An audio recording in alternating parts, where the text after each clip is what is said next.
Good evening, ladies and gentlemen. We'll call the November 4th Dover-Sherborn Regional School Committee meeting to order at 6:36. And having been called to order, and do we have any community comments?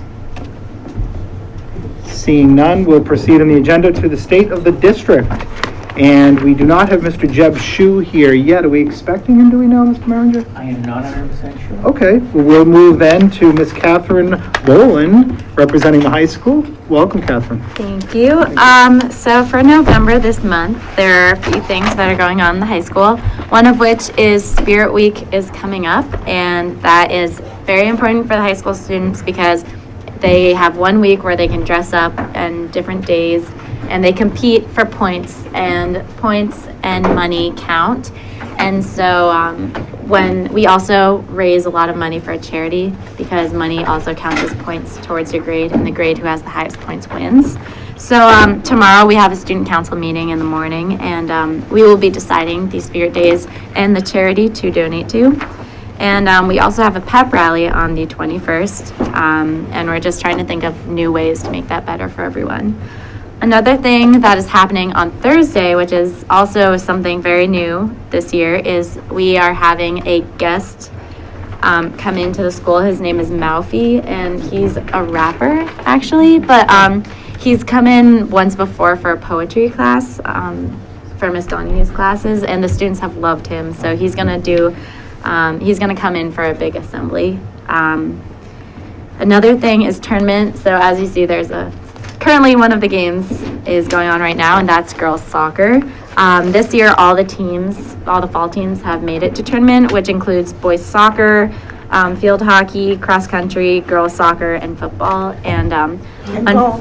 And golf. Yes, golf. So games that have already happened are boys soccer. They played Norton last night, and unfortunately they lost in overtime, which was really good for them because they held Norton, who had beaten them twice before. So it was a victory in their minds. And football also, they lost their last playoff game. I think that was in Abington. Yeah, and then field hockey won their game, and so soccer is playing right now, and cross country and golf are again in their tournaments. And the last thing is homecoming, which again I touched upon that last meeting, but we have an exact date, which is the 15th, and it's actually Great Gatsby themed. So it's like you wear Roaring 20s outfits, so it's gonna be really fun. And that's what's happening. That's great. If I could just add, absolutely. just along those notes with our athletic teams, our golf team was the South Sectional champion this year, which was a tremendous accomplishment. We also, in addition to having several boys on the team, we also had 2 girls who played on the team as well, which was fantastic. They did lose in the state finals to Weston, I think by 2 strokes. 3 strokes. 3 strokes. And they had the 2 individualists who qualified. Finished in the top 9, which qualifies them for the Mass Junior Amateur next summer. Yeah, that's amazing. And it's back to back. Yeah, back to back. And just on a note, our field hockey team has a tournament game tomorrow against Falmouth in the semifinals. Girls soccer is playing right now against Tri-County in the quarterfinals. They're up 1-0. They're up 1-0. All right, the latest update. They haven't scored. So it's 1-0. Once again, great source of pride for the school. A lot of hard work and accomplishment by both the student athletes and their coaches. So it's certainly a source of pride, and we're really pleased that once again our kids are really performing well. Amazing. Every single team made postseason. Every single team did. Yep. That's terrific. Fantastic. And the field hockey game is tomorrow, not Thursday. Tomorrow, that's correct, against Falmouth here. I believe it's 2:30. 3 o'clock. Great. And there is a fee, I think $7 for adults and $5. Usually what it is. Yeah, It's a MIA semi-final. Yep. Yeah. Great. Thank you very much. Catherine, thank you very much. Yeah, no problem. Play your report. Yeah, I'm gonna Back get back up to to the the- game, yeah. Did she tell you to sing the national anthem? No. Oh, yeah. She wants the national anthem to hear, so. Wow. We could have you sing here, Catherine. Yeah, I can just do, when we open, when we start, I can do that. Oh, next month, huh? Yeah, next one. Wow. Catherine, thank you very much. Yeah, no problem. And I'm so glad we have our Oh, sorry, leadership I'm team late, here. yes. I was having a little too much fun with the gavel. And I took it away. Sorry about that, guys. So we We are winning began. 1-0 in case anyone's worried. We began, as you can tell, Catherine provided a report. Mr. Jeb Shue is not here All yet. right. So we are extremely pleased to welcome Mr. Brian Merringer, representing the middle school tonight. It's a guest appearance here this evening. Mr. Kellett had a family commitment that was very pressing, and he asked for permission to be relieved from the meeting. So, of course, we thank you, Brian, for being here. Thank you, Mr. Bliss. Pleasure. Thank you. Would you like to provide a little overview? Sure, just a couple of quick things at the middle school. First of all, we'll be having a fundraiser on November 15th from 8 to 2 o'clock. If you need to recycle any of your electronics here at the middle school, all money will go to the Washington DC Scholarship Fund for students. So if you have anything that needs to be recycled on November 15th, if you could come bring it here at the middle school, we'd appreciate it because it can help out a few of our students. One of our EAs has accepted a new job. She's become a local journalist, which was a real passion for her, Dana Coleman. And so we wish her best in her next endeavors. And we have hired a woman, Emily Nault, who will be starting this Monday. Lastly, Scott and I both were talking about something real positive. We had an opportunity to partake in, we went to Walden Pond, which was a field trip that the teachers actually went to Walden Pond, completely designed the trip and really had 3 aspects. One, which was telling kind of the history of Thoreau at Walden Pond.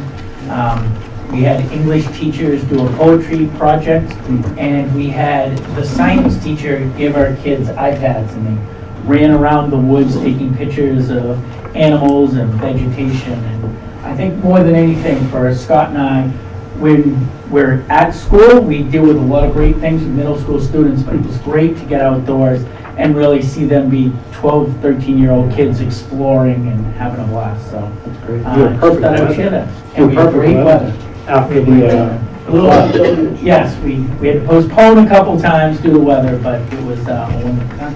That's very good, thank you. Anything else from the middle school? No, Mr. Smith, was there anything else? Yeah, from high just school? wanted to update the regional school committee and the public on a program that we're going to be bringing to the high school called Distractology 101. And I believe I gave all the members of the regional school committee a little pamphlet as part of their marketing material. It's a free program. It is a driving simulation for new, inexperienced drivers. It's an opportunity for them to drive in it's a large tractor-trailer mobile van that is set up, in which they go through a 45-minute simulation looking at the various distractible things that can come up when driving, whether it be texting or people crossing the road or changes in the lights. It's a program that my previous district had employed and was very, very successful. Kids really enjoyed it because it was designed as a real simulation, so they enjoyed that interface with it. As I said, it's a free program being sponsored by Arbella Insurance, and I believe locally, Paul Insurance Agency has also picked up on it. It will be here December 2nd through the 5th. Students will be able to sign up during their directed research periods, so they won't be missing any academic courses. And we have decided we're going to offer it to sophomores and juniors first because they, in some cases, are just receiving their driver's permits and are the newest drivers. We would love to say we could open it up to everybody, but we simply don't have enough time slots. And if it is successful, then clearly next year we'd look to bring it back and have those freshmen have an opportunity as we cycle through. So if there's any questions about it, as I said, free program. I've seen it in action myself. It's great feedback. There's a website that you can take a look at, and it's a whole series of interventions and just another resource tool to provide opportunities for our kids to learn about being a new driver and all that comes with being a new driver. How did the administration of the Metro West survey go today? Very well, very well. We offered the Metro West Youth Risk Survey this morning during our fourth block. And what we did is we had all students report to their fourth block class, checking with the teacher for attendance, just to check to see what they need to do for the following day. And then we administered that survey. We use the results from that survey to help inform our instruction with our health and our wellness curriculum. We also use it as a tool to inform us around our school improvement plan.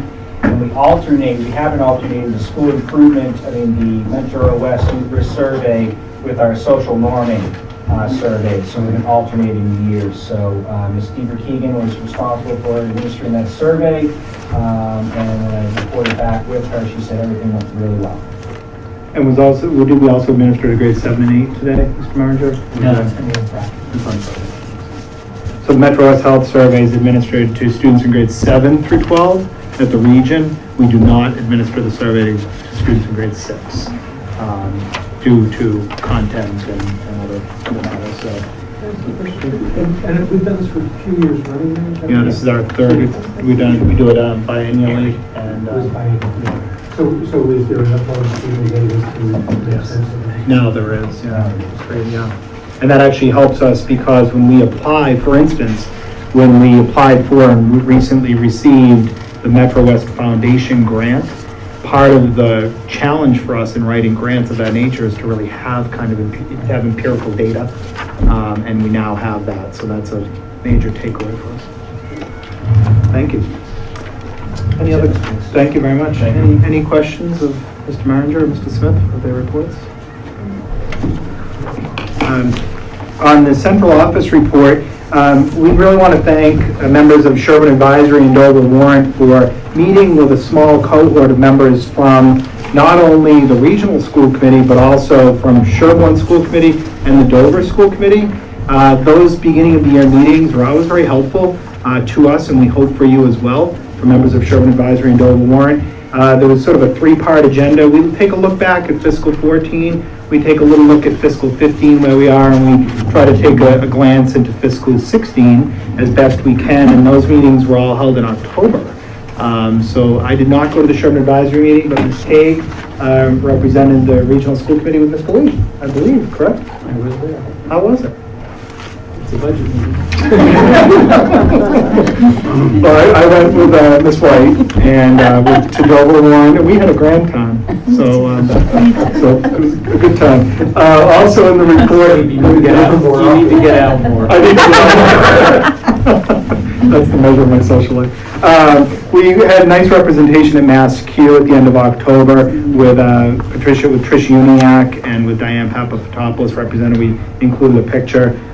It's just amazing. Trish Uniac is a teacher, and she wouldn't mind my sharing this with you, who a few years ago really was not using a lot of technology at all in her class. And when Diane was hired, they sort of hit it off, and they've been fast friends ever since. And Diane has really worked with Trish on doing a lot of technology integration.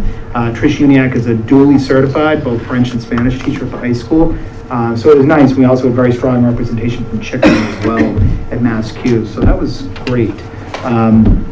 You also have in your packet some information about the fiscal 16 budget season. At the October 21st Joint School Committee meeting, when we took a look at the enrollment report, there was a desire among all 16 really school committee members to see the regional enrollments split and broken out by member town. We have done that, and we've also included at the bottom of the enrollment report a breakout not only of region by town, but also of other enrollment for AFS students and METCO students. It's further delineated. So we want to make sure, it's probably in the back of your packet, and the information has not changed. The data itself is still October 1st, but we wanted to make sure this was drawn to your attention. And Ms. Tague also has compiled, hot off the press, the historical trends, both for the operating and for the debt assessment schedule. So I handed that out to you in hard copy before the meeting, and everyone here at the dais has it, but we certainly have some additional copies. So for fiscal year 2016, the operating and the debt assessment ratios are included herein. I know that's of particular interest to us and of course to our member towns' finance committees. So I want to make sure everyone has that. Okay, anyone need? I think we did it, but it's premature to ask the following question. The increase, the operating assessment increase percent for Sherborn from 4642 to 4663 represents a certain number of dollars. Until we get next year's budget, we know exactly how many dollars. Do you have a ballpark based on the current year's budget? What kind of number? Yeah, it's approximately $90,000. Okay, so that increase alone bumps up Sherborn by about Right, just $90,000. if everything is the same. Okay, thanks. Question asked and answered? Yes. And thank you very much, Ms. Tague, and to Assistant Business Manager Heidi Perkins for getting these numbers to us. We appreciate it very much. Also included in the information concerning fiscal 16 is an updated fiscal year 2016 budget planning calendar. Not much has changed on here, but as dates are solidified for different meetings, we are trying to keep this updated for you. For school committee members with access to the school committee resources secure Google Drive, this is a doc available to you there, but we're also including it publicly in the document, in the packet as well, in here. I think those are really the highlights of my section. The only other thing to update the committee on is we heard on October 30th, last Thursday, we received quite a bundle of information, myself and Mr. Smith, from NEASC. And it's kind of their work to date. Their NEASC is calling this phase 1 of their updates. So we have not had a chance yet, that was just last Thursday, we haven't had a chance to digest it, but we look forward, together with Dr. Lou Duke, of digesting this and providing an update to the committee. You'll recall that NEASC is trying to address the concerns of a number of member districts around the time-consuming and cost involved in the reaccreditation process. So we're happy to be partnered with them on that. And also on the scheduling alignment. In December, we'll bring forward to the Regional School Committee an update in the form of an executive session. This is a very thoughtful group of educators that have worked tirelessly with both Mr. Kellett and with Mr. Smith for several, actually since the week school opened. They've had several meetings, and that topic of schedule alignment between the middle school and high school has been much discussed over the years here. And a very, very thoughtful group, and they have sort of some talking points and some initial conclusions that they wanted to share openly and honestly with the Regional School Committee. So, Executive session? it's just an executive summary. Summary, So sorry. okay. No. Yeah, no, not an executive session. Top secret. No, so we're, A term of art we mustn't confuse with. yeah, no. So we will have that for you. And the other is, we were very pleased to include the class of 2013 alumni survey results. What Mr. Smith did is he actually worked with his department heads in trying to extrapolate some of the big takeaways from the survey. So we have some points that we're considering.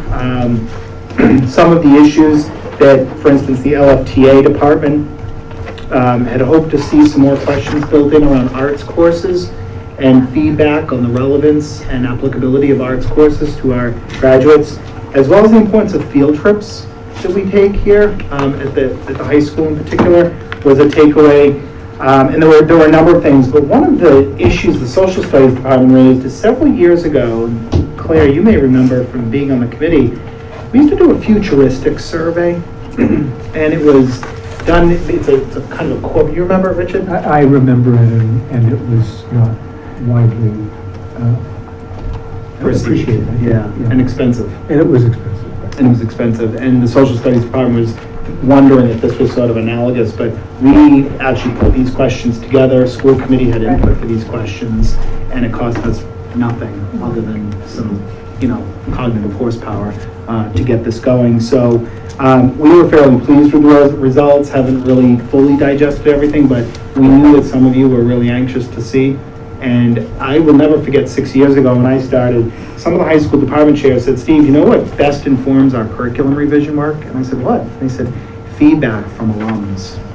When alums come back and provide feedback about their readiness, it's just hugely instructive for them. So department chairs are still working through this, but we wanted to make sure we got the results to you as well. And you have a 30% response rate, which is pretty good. Yeah. Actually, 44.8% response rate. I didn't know in the the size survey. of that class. That's great. Yeah. That's really good. It's a great response rate.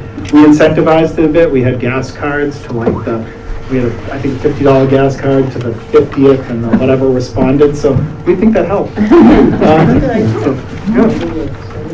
So thank you very much, Mr. Smith, and Ms. Shagnon for your team's work on that. And I think those are really the big takeaways from my part of the report.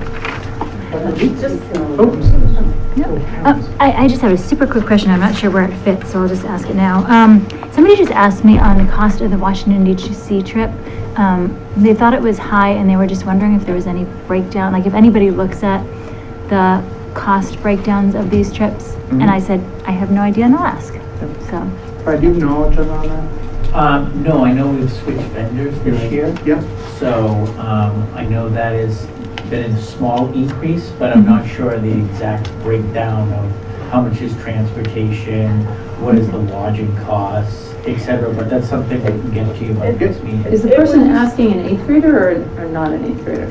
I would like to yes, think- is an 8th grader. Over Yeah. the course of time, it originally started at like $685, and I think I saw this year it's $1,200 over Not very long. 4 years, 5 years, I'm not sure how long. If it would be helpful, we can ask Mr. Kellett to put something in the next email, the next class. Yeah, I mean, like, not to take a whole lot of time if they just, quick, if they have a breakdown or know how it's done, it might be helpful to parents.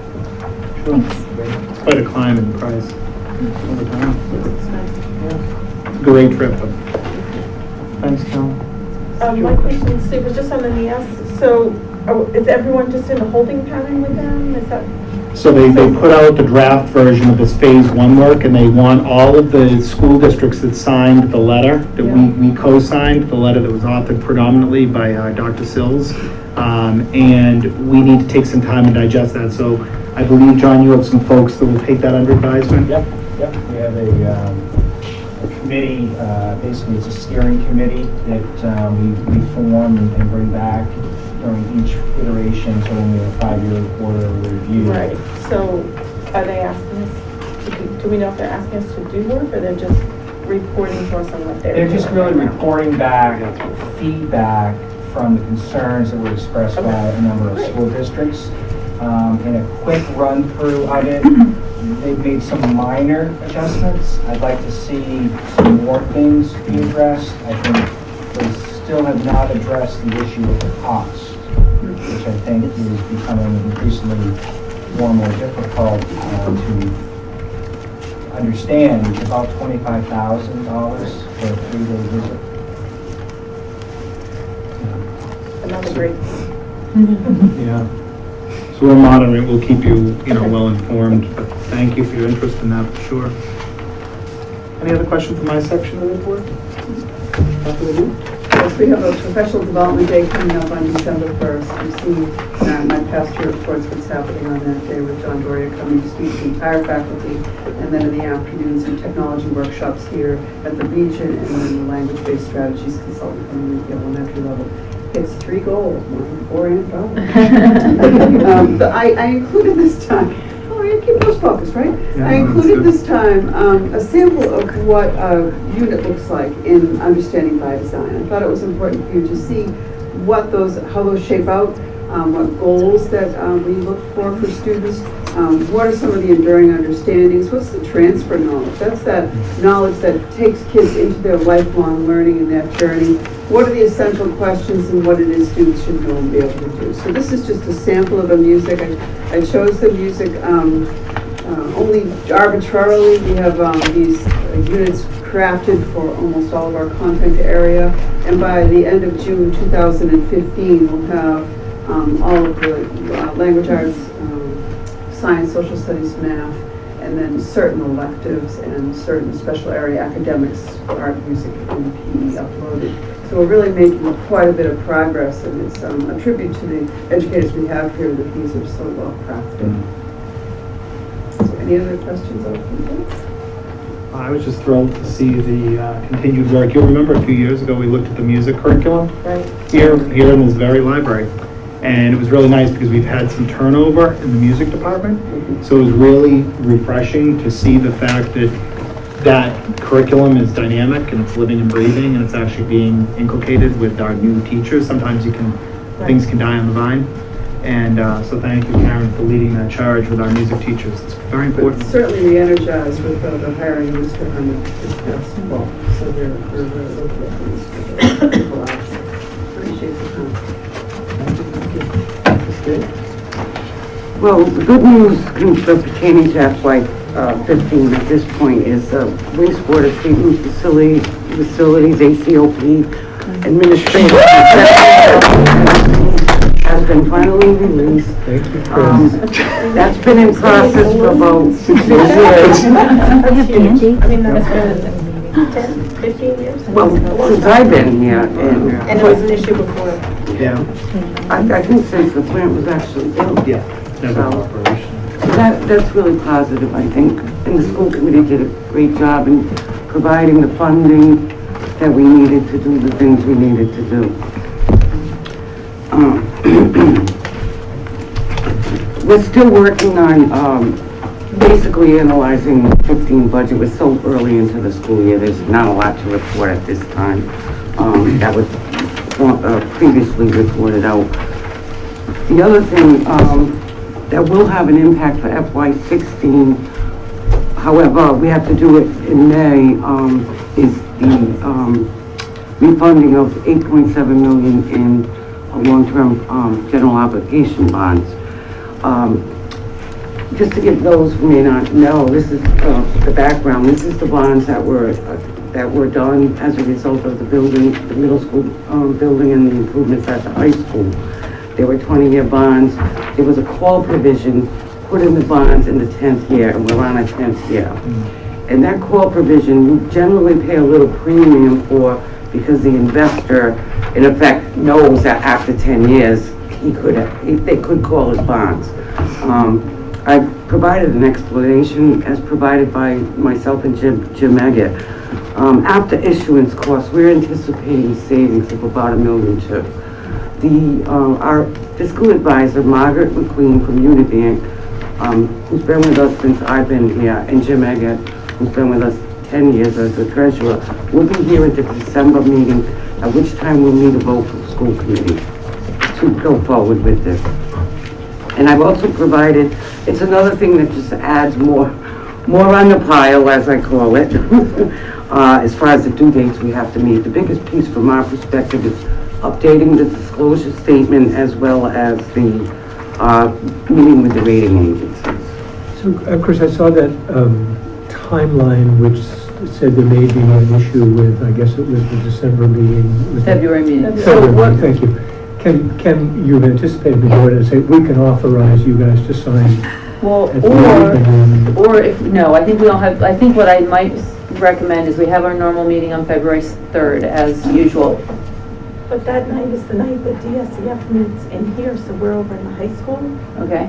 So actually Oh. moving it might not be Oh. a bad thing. Yeah. Oh, okay. That's what I thought It doesn't have to be during business hours on the 4th? Oh, no, Okay, as long as it's as long as you are available on the 4th. on the 4th. Okay. Right.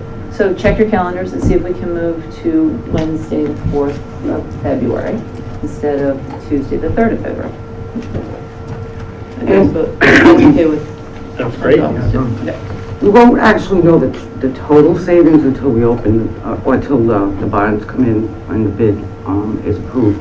But that's pretty good news, and it will be used to reduce the capital assessments on an annual basis for the two towns, as the two towns actually did debt exclusions on these bonds, so. What is the date that that interest rate gets set? February 4th. On February 4th. So if it's okay with Ms. White, if there are questions, this can be some complicated topic for Right, people to right, understand who right. don't live and breathe the bond market, or who aren't even around for these particular projects. So if there are any questions that members have between now and the next meeting, to prepare Jim and Margaret. Jim is our treasurer, Margaret is she's vice president of Unibank, so that we can have an informed discussion at the December meeting that's expedient. It would be helpful if those questions could go maybe through. They're actually going to Oh, go to sorry. Michael. So I think one of the things I'm going to suggest is as we have these kind of issues for the next meeting, so that maybe depending on which issue it is, so that I'm not collecting all information on all the issues, that we'll split up the work so that this one Michael's going to take and collect any questions from the finance committees or us, so that questions can get posed to our treasurer and Chris before the meeting. And then I'll take responsibility for a different one, or if someone has it, as we start looking at things for the December meetings, that we're all keeping track of what's being moved forward. Right, Michael? Yes. Okay. In page 4 is the interest rate assumptions for the Right. analysis. Right. Right, so if you're into capital markets and bonds, you can read page 90 through 95 of our packet this week, or month, year. whatever. This year. And forward all questions to us. But it is good news. It is, it's wonderful news. Tremendous Saving $1.2 million Over 10 years. over 10 years is a good thing. Thanks, Chris, that's good news. The other thing is on capital for FY16. I just want to give an overview. Unfortunately, Ralph has really had difficulty getting some of the vendors in, particularly with the lighting project. They're closing out all of their abatement programs, the one we received last year with all their districts. So they're closing those out before they can even talk about next year. Ralph did finally get in touch with him. We're looking for $458,000 on our list right now. Of that 458, 156,000 represents the lighting project. But I think that number will come down substantially because of the incentives we'll receive. The other portions of that, and again, until we have united quotes, we're looking at painting of the middle school and high school, the administrative offices, as well as carpeting. We're looking at a second well, as far as relief on using the Medfield water. We're still doing an analysis on that. And the high school and middle school gym and floor dividers. We will have finite numbers at the December meeting. Yeah, I think it's important so that we can meet the needs of the town capital budget calendars, that we need to vote that final number no later than December 2nd. So, and we tried to be in touch with the capital committees. They know that's coming, but I think that's a drop dead date, I think, from their perspective. And the last thing is we provided a historical analysis to advisory and warrant, and we wanted to share that with the full school committee as far as the budget is concerned, from a revenue perspective as well as the expenditure side, just so you can see history versus budgets. If anyone has any questions. So just what Chris just referenced is actually on your agenda. It's under the floor review section. So these were docs that were included, but we know we have a packed agenda, and in case Chris winds up leaving, we didn't want to get, just in case. We wanted to make sure we answered any questions, so we have brought these documents to our meetings with both Dover Warrant and with Sherborn Advisory, and given that they were compiled for those audiences, we felt it important, obviously, to include them for you as well. So those are the historical actuals and budget for the past several fiscal years that were included. Then we did bond refunding. The handicap van and the truck have been delivered.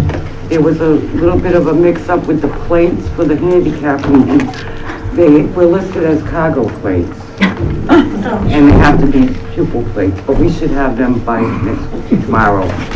Never a dull moment in the No. manager's office. That's it. Just wanting to update people that things are going very, very well.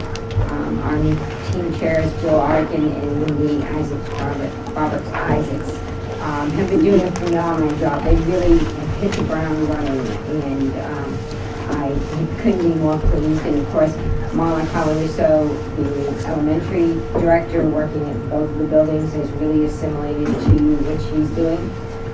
I'm really enjoying working in each of the buildings and getting to know the staff and getting to know the students and the cases. So we've been very busy with all of that. Things are going well. I'm getting a lot of positive feedback from people. I met with Steve earlier in the month of October to set some goals for where we want to go with our reorganization. Those things are going very, very well. Additionally, been working very closely with the CPAC group. They've been meeting often. Along with the CPAC, I've been talking to them about a parent survey, which is one of our really big goals. And so we've begun talking about a parent survey, and I also want to do a staff survey regarding their thoughts and their information about how they feel this transition has gone for them and how smoothly that has worked. And I'm very, very excited because I'm going to be meeting with our out-of-district coordinator, and one of our goals, she and I, are to do some analysis of our out-of-district students. I would love to get some more information regarding at what grades our students moving out of district, what kinds of disabilities, different kinds of things, so that we can look more closely as a district at what are we doing well for students and what can we improve on doing. So it's going to be some very exciting kinds of things. I love doing those pieces of things and taking a look at where we can make improvements. It's been very exciting, and I'm enjoying it a lot. It's really a credit to you, Terry, and to Nan Layton, who's our language-based teacher, really system-wide, but most explicitly really here at the middle school and high school, and a credit to Mr. Maringer and Mr. Kellett, because we formed down the hallway here, a couple doors down the left, a language-based learning center, which is a really wonderful learning space for students to be able to come and to work with teachers on developing some of the strategies and skills that they need to meet with success. So it's really, I thank Brian and Scott for making that space available for that. It's a very important cause for us in order to meet the needs of our students. So thank you. Thank you, Adele. Thank you. Any other questions? Question? Well done. Good. Yeah, very nice. Smooth transitions are always fun. Can I just say, Yeah. I think Chris really deserves another round of applause. You're not named after me. I'm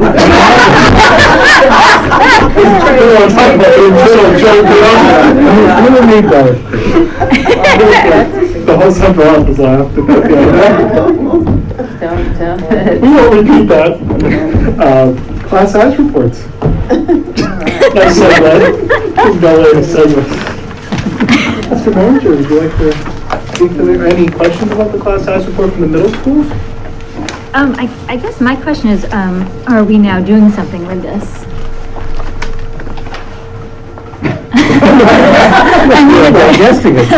Sure. I mean, I think we always try to look at the class size reports early in the summer when we start building the schedule. As the process goes through and we have people who come in, go out, people might change foreign language and other things. We try to have it as equal as possible, and there's definitely some movement. And as we look at this, we're planning, how we can be better next year. But I don't know if there's specific things once you kind of get into a routine for a month or so when you go and tell certain kids, I know you've really become attached to this teacher, but there's 23 students in one and there's 21 students, so we're gonna move these 3 kids. So as I look at the range, there's a couple of things. If you notice in some of the electives or in art, the cross teams, in 6th grade, one of the things we'll be looking at next year is, due to the fact that I don't want to bore you with all the details, but in 6th grade, every other day, they have a double English class, and depending on how that is scheduled, you have more kids in English and less kids available for those particular cross-team electives. And that's why you're seeing in art, for example, there's 17 in one class and 26 in the other. So, but we're pretty cognizant of what happened and to fix it for the coming years. So, are there any other specific numbers that leap off the page? So, I mean, it's easy, obviously, to scan down here and find the big, diversity is and ask why. And everybody, I think agrees that smaller class sizes are a good idea. But would you say that there are classes that are too small as a result of scheduling, that some of them really could use a few more bodies in them as well, or is that a different? I don't know. I mean, I know it's been debated recently. That it came out a study that there was actually sometimes too small of a class leads to less discussion and leads to less modeling of other students. That's kind of the first study that's really come out recently. It's kind of debunked the trend to smaller classes.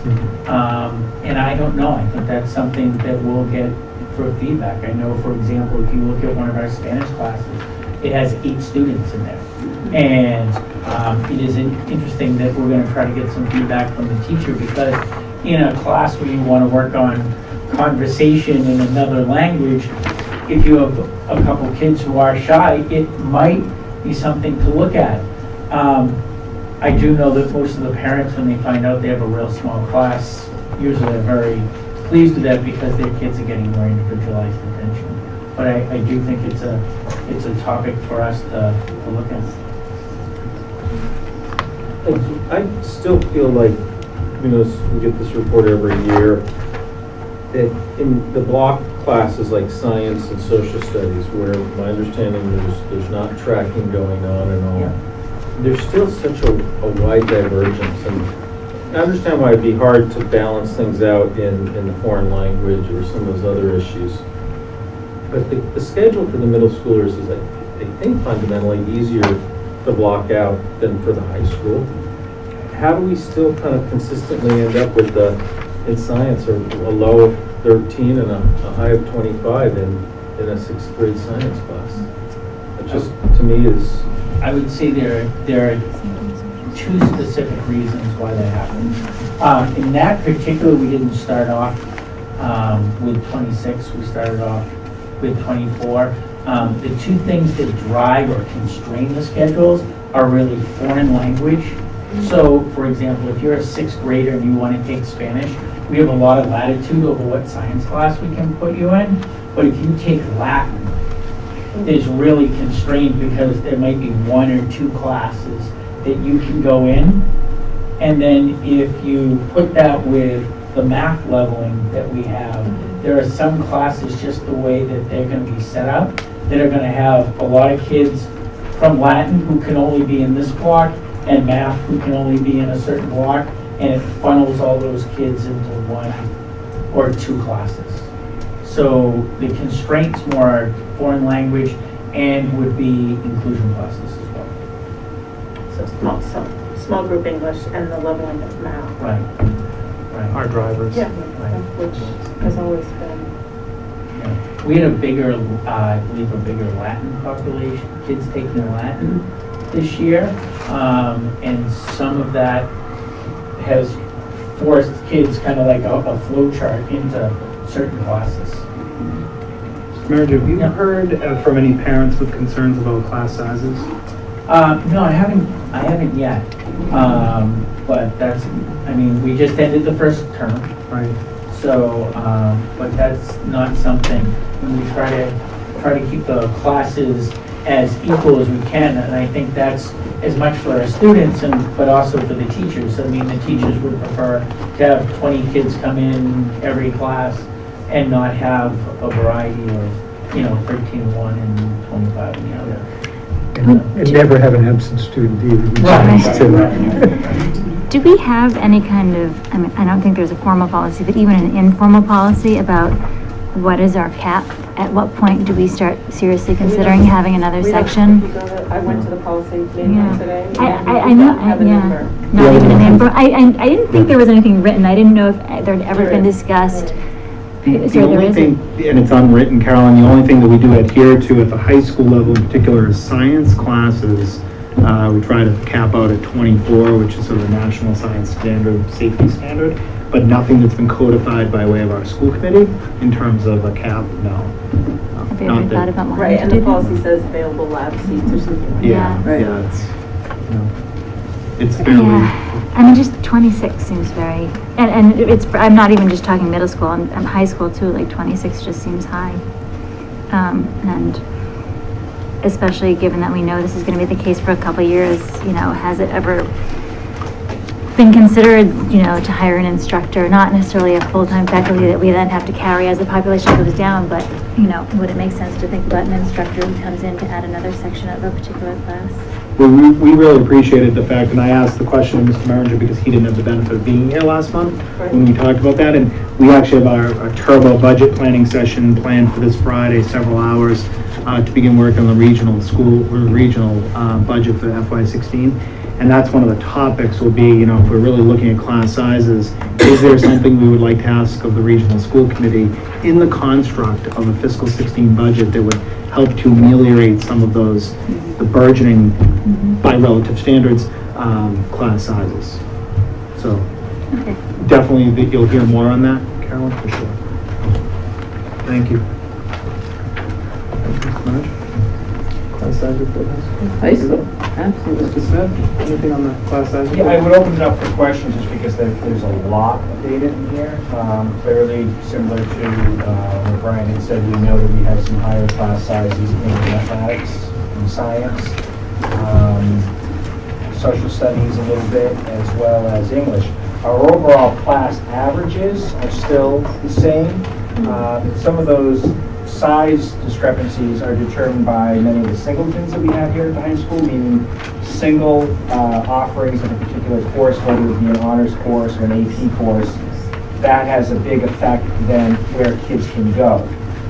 In some cases, you know, one of our AP biologies is very small, 6, the other one has 13, which is still small. But at the time when we were building the schedule, we actually had 22 requests. So in the interim, a couple of kids decided not to. They switched over to a science, and we had already built that for a number of students. The students in the smaller one, if you looked at why is it theirs is 6 and the other is 13, why not just make it, you know, 9 and 9? It's because what they're taking opposite of that, the very specific courses.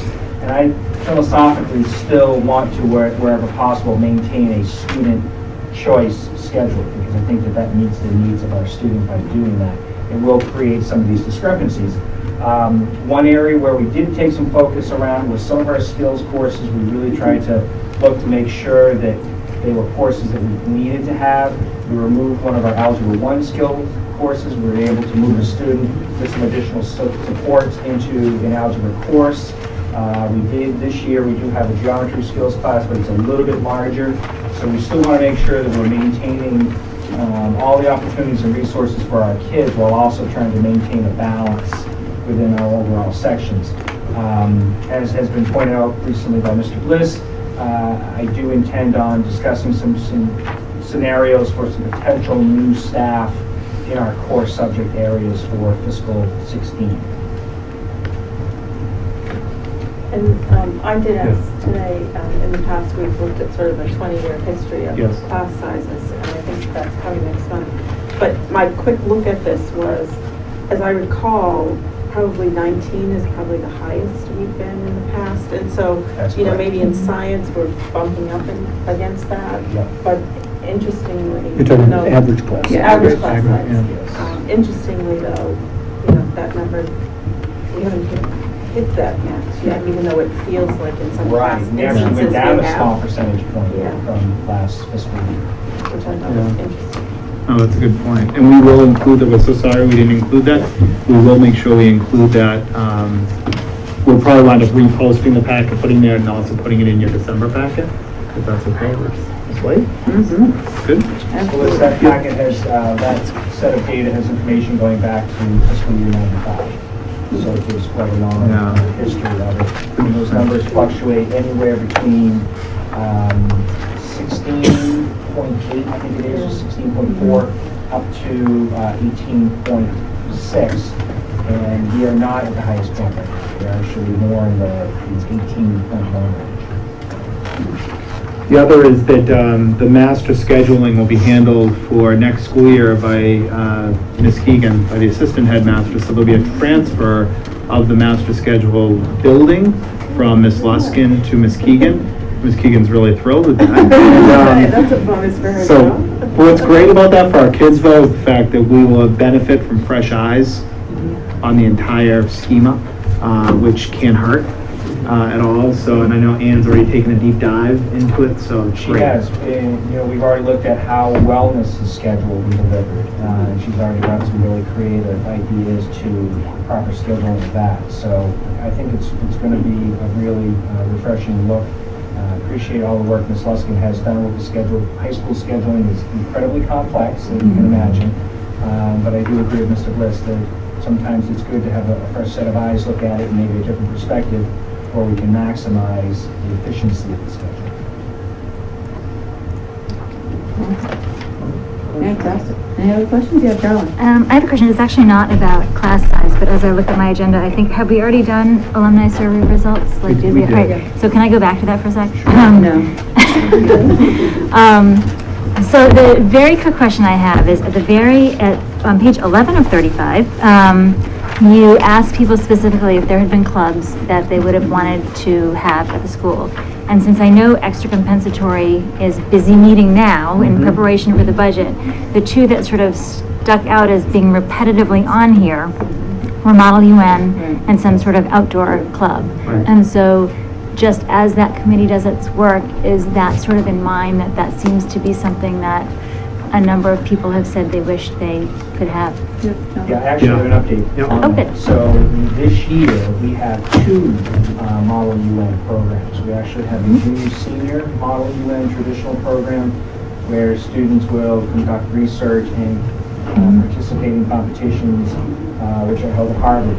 We also have a Model UN League of Nations, which is for freshmen and sophomores.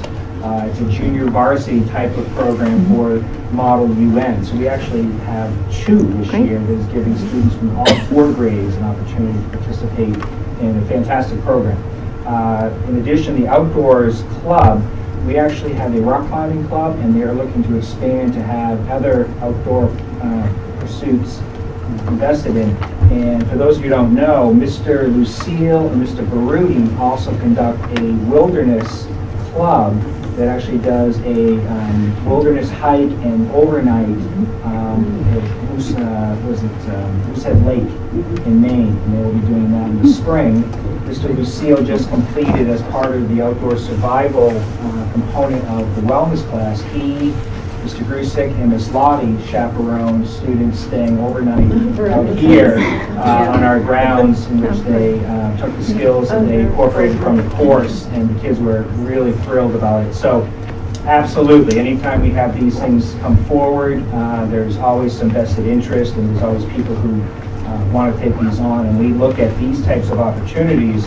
Ultimate Frisbee we actually have, photography club we actually have. So in some cases, it's A matter of making sure that marketing. we are marketing and promoting the different things that exist. Great, thank you. Great. Thank you. Next item, Technology plan supplements. So included in your packet last month, and of course appearing again, are the technology plan supplements for both the middle school and high school. We want to thank Anthony Rattacco as the IT director, our technology integrators, the headmasters in both schools, and certainly Dr. Leduc for their concerted effort. I'd like to just remind the committee that the tech plan supplements, we do one for each building. They're all dynamic documents. They're really intended to answer the question of faculty members in the building of, what can we expect to come down the pike in terms of technology? Can we see some of our needs that are projected to be met? And they were born of a comment that was made a few years ago, and some teachers in the building said, I don't really have a sense of, like what's going on with the technology committee and what we can expect for the rollout of anything. Like, when do we know if laptops are going to be replaced, or are the laptops going to be replaced with netbooks or Chromebooks or iPads, or what does that look like? So your technology plan supplement encapsulates the 2014-15 school year and the 15-16. And if you look at the 14-15 list of items appearing there, that is it has extensive collaboration from teachers, from Dr. LeDuc's office, from the technology integrators, from Anthony Rattacco as the IT director. But in your approved fiscal 15 operating budget for the region, you will see a line, middle school hardware. That line is $39,825, and there's a high school line, $40,309. For the past several years, we've come in at about $80,000 in technology acquisition for the region. It's been pretty static, actually, for the past few years. If you add up the items appearing on the 14-15 list, you will actually see that some of those numbers are a little bit higher because at the end of fiscal year 14, we had some of the items that we included here for inventory purposes. So there's always been there's a particular desire with our elementary committees to really get a sense of what we have for inventory. So what we're doing tomorrow is your technology plan supplement you have in front of you. We're going to add a footnote just so there's a clear disclaimer that for 14-15, there's no plan or intent to exceed the budget. That in fact, what's been approved and appropriated for the operating budget is where we'll land. Some of the items that were there were spent from fiscal year 14. We just wanted you to see them on there for inventory purposes. Does that help at all? Right, but if Okay. there are things that come up during the year that you need. We'll ask. Right. Yep, absolutely. Yep. So we just, we put it forward, and it's a lot of work. I don't know, Dr. Leduc, if you want to jump in. It's the day of your existence. It is, and I think it's an important exercise for all of us to take so that we understand where we're headed when it comes to technology. What are our goals? It's really to use the existing technologies, to infuse them into the curriculum in appropriate ways, but also to maintain what is needed and think globally about what has to come forward. So that's what you saw. In September, Mr. Kellett and Mr. Smith have presented the plans and their goals to you.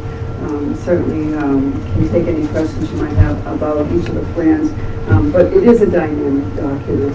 While the goals didn't change, the action steps might have for 2014-2015, based on what we were able to accomplish in the prior school year. We were able to think differently about how we're going to support that technology integration, how we're going to provide professional development. The technology workshops are one example of how that's happening on the early release day. So if there's anything here that you'd like more information on or comment, we certainly can do that for you.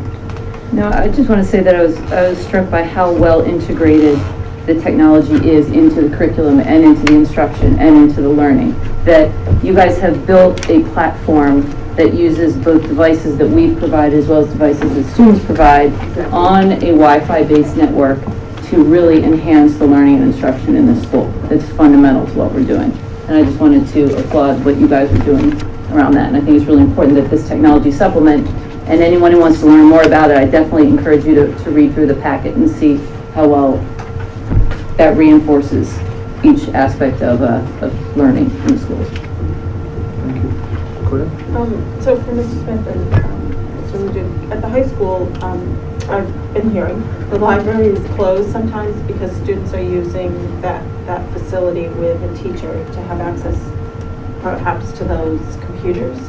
And so that, 40 or 50 kids or however many would like to go to the library can't because a class of 20 are in there. Is there an opportunity, or do we have, and what reminded me is I saw the laptop cart issue in here, or the iPads. Do we have built into the system now a way to get that technology into the classroom for that particular class, absolutely. rather than blocking off the library? Yeah, and the library, just so that for clarification, in some cases it's to use the computer resources in there, but it's also been used for the print resources too. So most recently there's a big English project that's happening with some of the younger grades, and Mr. Butterworth now no longer has an aide in there, so the number of students that we can handle has had to be adjusted appropriately. So he has in fact closed it so that they can focus on the resources for those kids. Now that being said, I have, out of the last 8 observations I've done in the last week and a half, 4 use bring your own device technology supplemented by iPads and laptops provided by the district. which was fantastic. I observed an AP Spanish class that used iPads and a software program in which they were creating their own sentences. I went into a English class in which they were using laptops for Curious Incident novel. I went into a social studies class the other day, so they are in fact using the bring your own device, but they are also signing out enough appropriate laptops and iPads so that nobody isn't able to use a device.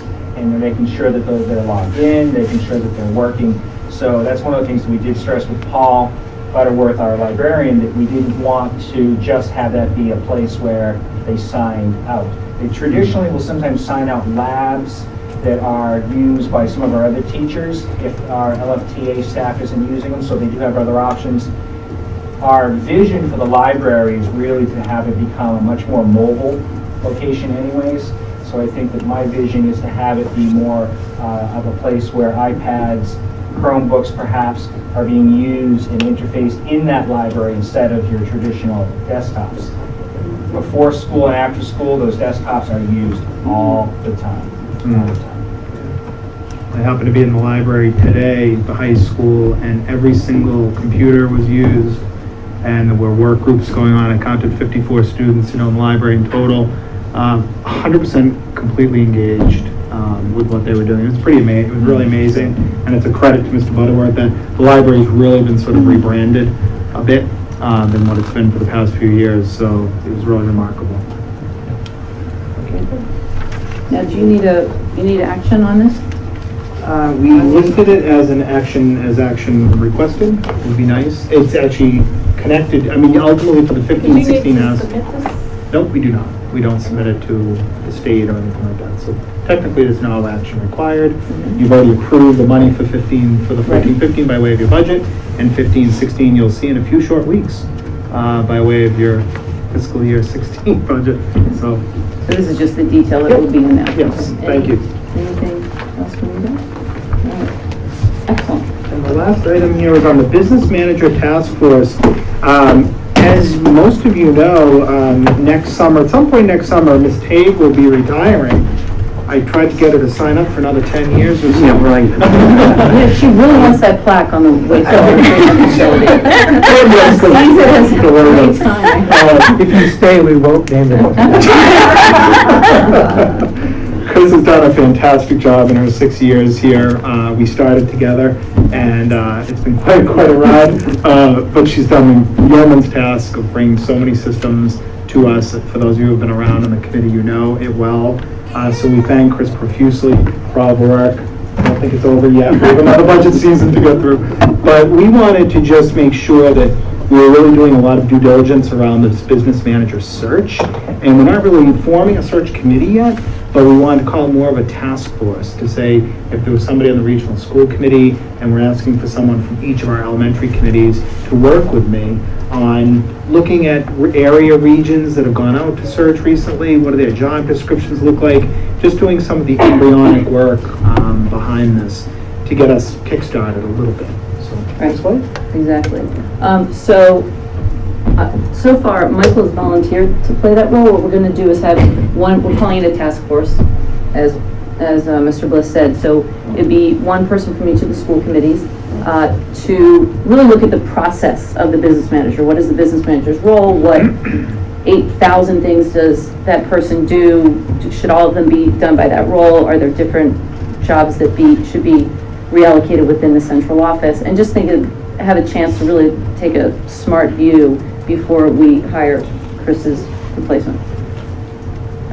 Or hope to find, I should say. So at this point, Michael has volunteered. Can I say that word? But if you're also interested in it, let me know. I'd be happy to. I would be interested, but I would like someone on there who has seen the breadth and depth of that position, because I think, whether it's from our committee or the other two committees, it doesn't really matter, because there is a great deal of work that gets done that is unlike what's done at the elementaries or in the two towns, or in business for that matter. So, someone who has seen some of Well, I'll volunteer. And the idea of the task force is great. When we went and looked and hired a new superintendent, we called it the transition team. And Right. that's what they did, was look at what other school districts are doing, what other ways could we structure something before we come up with a final job description that would be approved by the school committee. Right, So exactly. that whole process. Exactly. So it's That great. is the thinking. Great. Excellent. Thank you, Ms. White. All right. The floor is all yours. Okay. Yours. Wow. All right, we're doing pretty well. Yep. All right, so to accommodate all the people standing, first of all, I'd love for you guys to move this way because I think it would be a lot more of a productive discussion if we can actually see the people that we're speaking to. So there are a few more seats over here. So we'll take this opportunity to invite people who have been standing in the wings to come on in and join us. Very nice.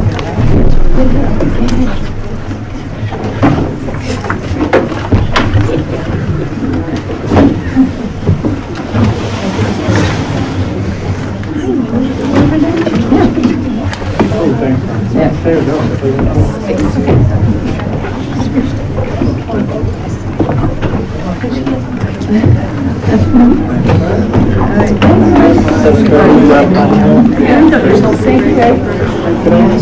Thank you so much for coming.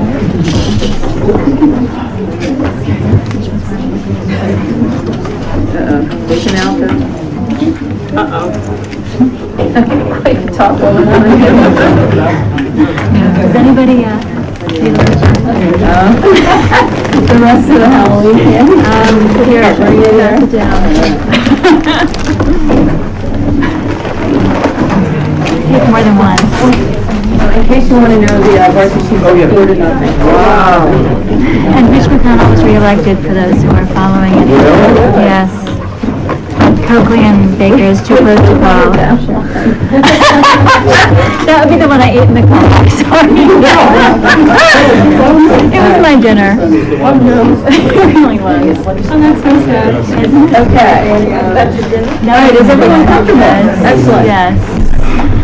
All right, I'd like to start us into a topic that has been garnering a lot of attention of late and has been put on the agenda at a specific time so we could offer people who are arriving an opportunity to either come to hear the rest of the meeting or to be here just for this part of the meeting. So first of all, I want to thank everyone who is here, who's been at this meeting or at a prior meeting, or has sent us their comments via email. It's always good to see the democratic process in action, and so thank you very much for being part of the process. I'd like to spend a few minutes and talk about how this next amount of time, hopefully about 45 minutes to an hour, will proceed. First, the members of the Regional School Committee will discuss the cell tower issue. It's very important that everyone understands that because of open meeting law, we are not allowed to discuss this outside of a public forum. So this is the first time that the six of us will have an opportunity to discuss what's going on, and we have to be given the opportunity to do that. We will be afforded as much time as we need to have this discussion, and there will be no individual time limits, and hopefully the audience will respect that. At some point during this evening, I hope to invite some community comments. These comments should be brief, should move the discussion forward by adding new information. I want to remind everyone that we listened at length at our October meeting to all constituents who asked to speak and heard extensive comments on the issue of health concerns, finances, alternative sites, and revenue. I'd ask that we hear new speakers or those who are adding a new point or updated information. Once the public comments are closed, the conversation will return up here to the Regional School Committee, and all unsolicited comments from the community will not be allowed. This is standard operating procedure across all the school committees in the districts that represent our two towns, and we would like to be consistent with that. You and all the people watching have elected us to serve your two communities in running the regional school district, and we need the opportunity to execute on that role. So I'm going to open with some information I think is very important. I know sometimes when we come in to get ready for a meeting, you're thinking about what you might want to say, and I encourage everyone to really listen carefully over the next 10 minutes. I think you're going to get some new information, and it's very relevant to this discussion. This has been an extremely challenging and time-consuming process. As we relayed in October, the project began in May when the Regional School Committee was faced with an application for a cell tower on an adjacent parcel of land, reigniting a conversation that had begun and started off and on over the past several years. Over the subsequent 5 months, the Regional School Committee discussed and voted to issue an RFP to provide improved communication to the campus, especially in the event of an emergency, as well as to take control over the tower in terms of site, monitoring, future remedies, and revenue. Although we listened to extensive debate on a range of issues, we continued down the path of being the landlord rather than the neighbor. As we continue to explore this topic from every angle, it is our responsibility to consider every possible issue.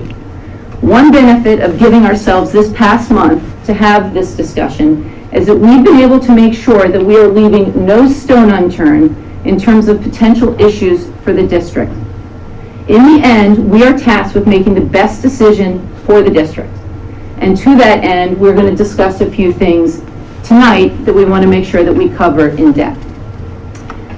First, since October, we have proactively communicated with our future constituents at both Pine Hill and Chickering. In fact, I would say that one of the takeaways that I have from this process is that I think we have an opportunity to improve communications with all of our school committees to all of our constituents. And that is something that I plan to work on extensively for the rest of my term, certainly as chair. Second, as part of our due diligence, we have investigated the issue of jurisdiction more deeply, including pulling the deed on the land that was acquired from the Medfield State Hospital. It is important to note that until this point in our due diligence, we had focused on the entirety of our school property as one big campus, not the unique aspects of how a portion of it was purchased in 2004. We then asked our district council, Stoneham, Chandler, and Miller, to opine on the question of school use that is referenced in the release deed signed on the 4th of June, 2004. The deed reads as follows, and this will be on our website. You don't have to take notes, but please listen to what it says. In the event that the premises cease to be used for school purposes, all right, title, and interest in and to the premises shall either 1, revert to the Commonwealth upon filing of a certificate of entry pursuant to General Law, Chapter 184, Section 19, said filing shall be after 30 days written notice by the grantor to any of the parties above, or 2, if such reversion is held to be unenforceable by any court of competent jurisdiction for any reason, the Commonwealth may recover all the conveyed interests by filing a civil action. So this is the restriction that is in the release deed that was signed on the 4th of June in 2004, and that is relevant to the parcel of land that we've been discussing for the site of a cell tower on the regional property. So that's the official language that's in the deed. And I think probably the best person to help translate that is Carolyn Ringel, who is a trained attorney and spent a lot of time with me and with our legal counsel, Stone, Chandler, and Miller. And I think she'll have a chance, she has agreed to help translate that since she was very good at translating it to me as well, to the rest of the people sitting in the room. So Carolyn, if you will. Sure. So one thing you learn is that after 3 years of law school, nobody will actually give a commitment to any answer definitively for any question. So all of the questions we asked and responses we got were filled with caveats of we can't say for sure.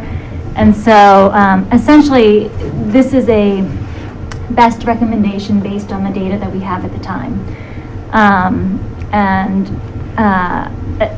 In sum, so as to not take too much time on this, the phrase for school purposes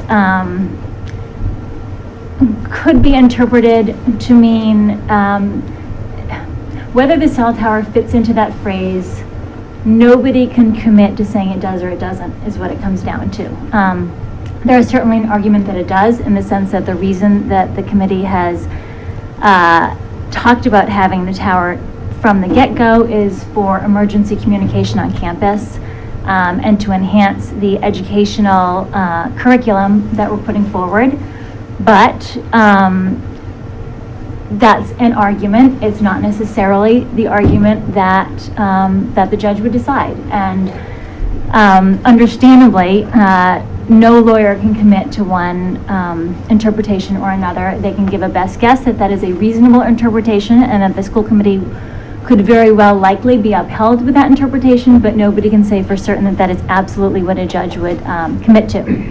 The second major issue that I raised and Mike Lee raised is standing, in terms of since the contract is between the regional school committee and Bay Communications, and who actually has standing to bring a suit if somebody believes that the cell tower is not within the phrase for school purposes.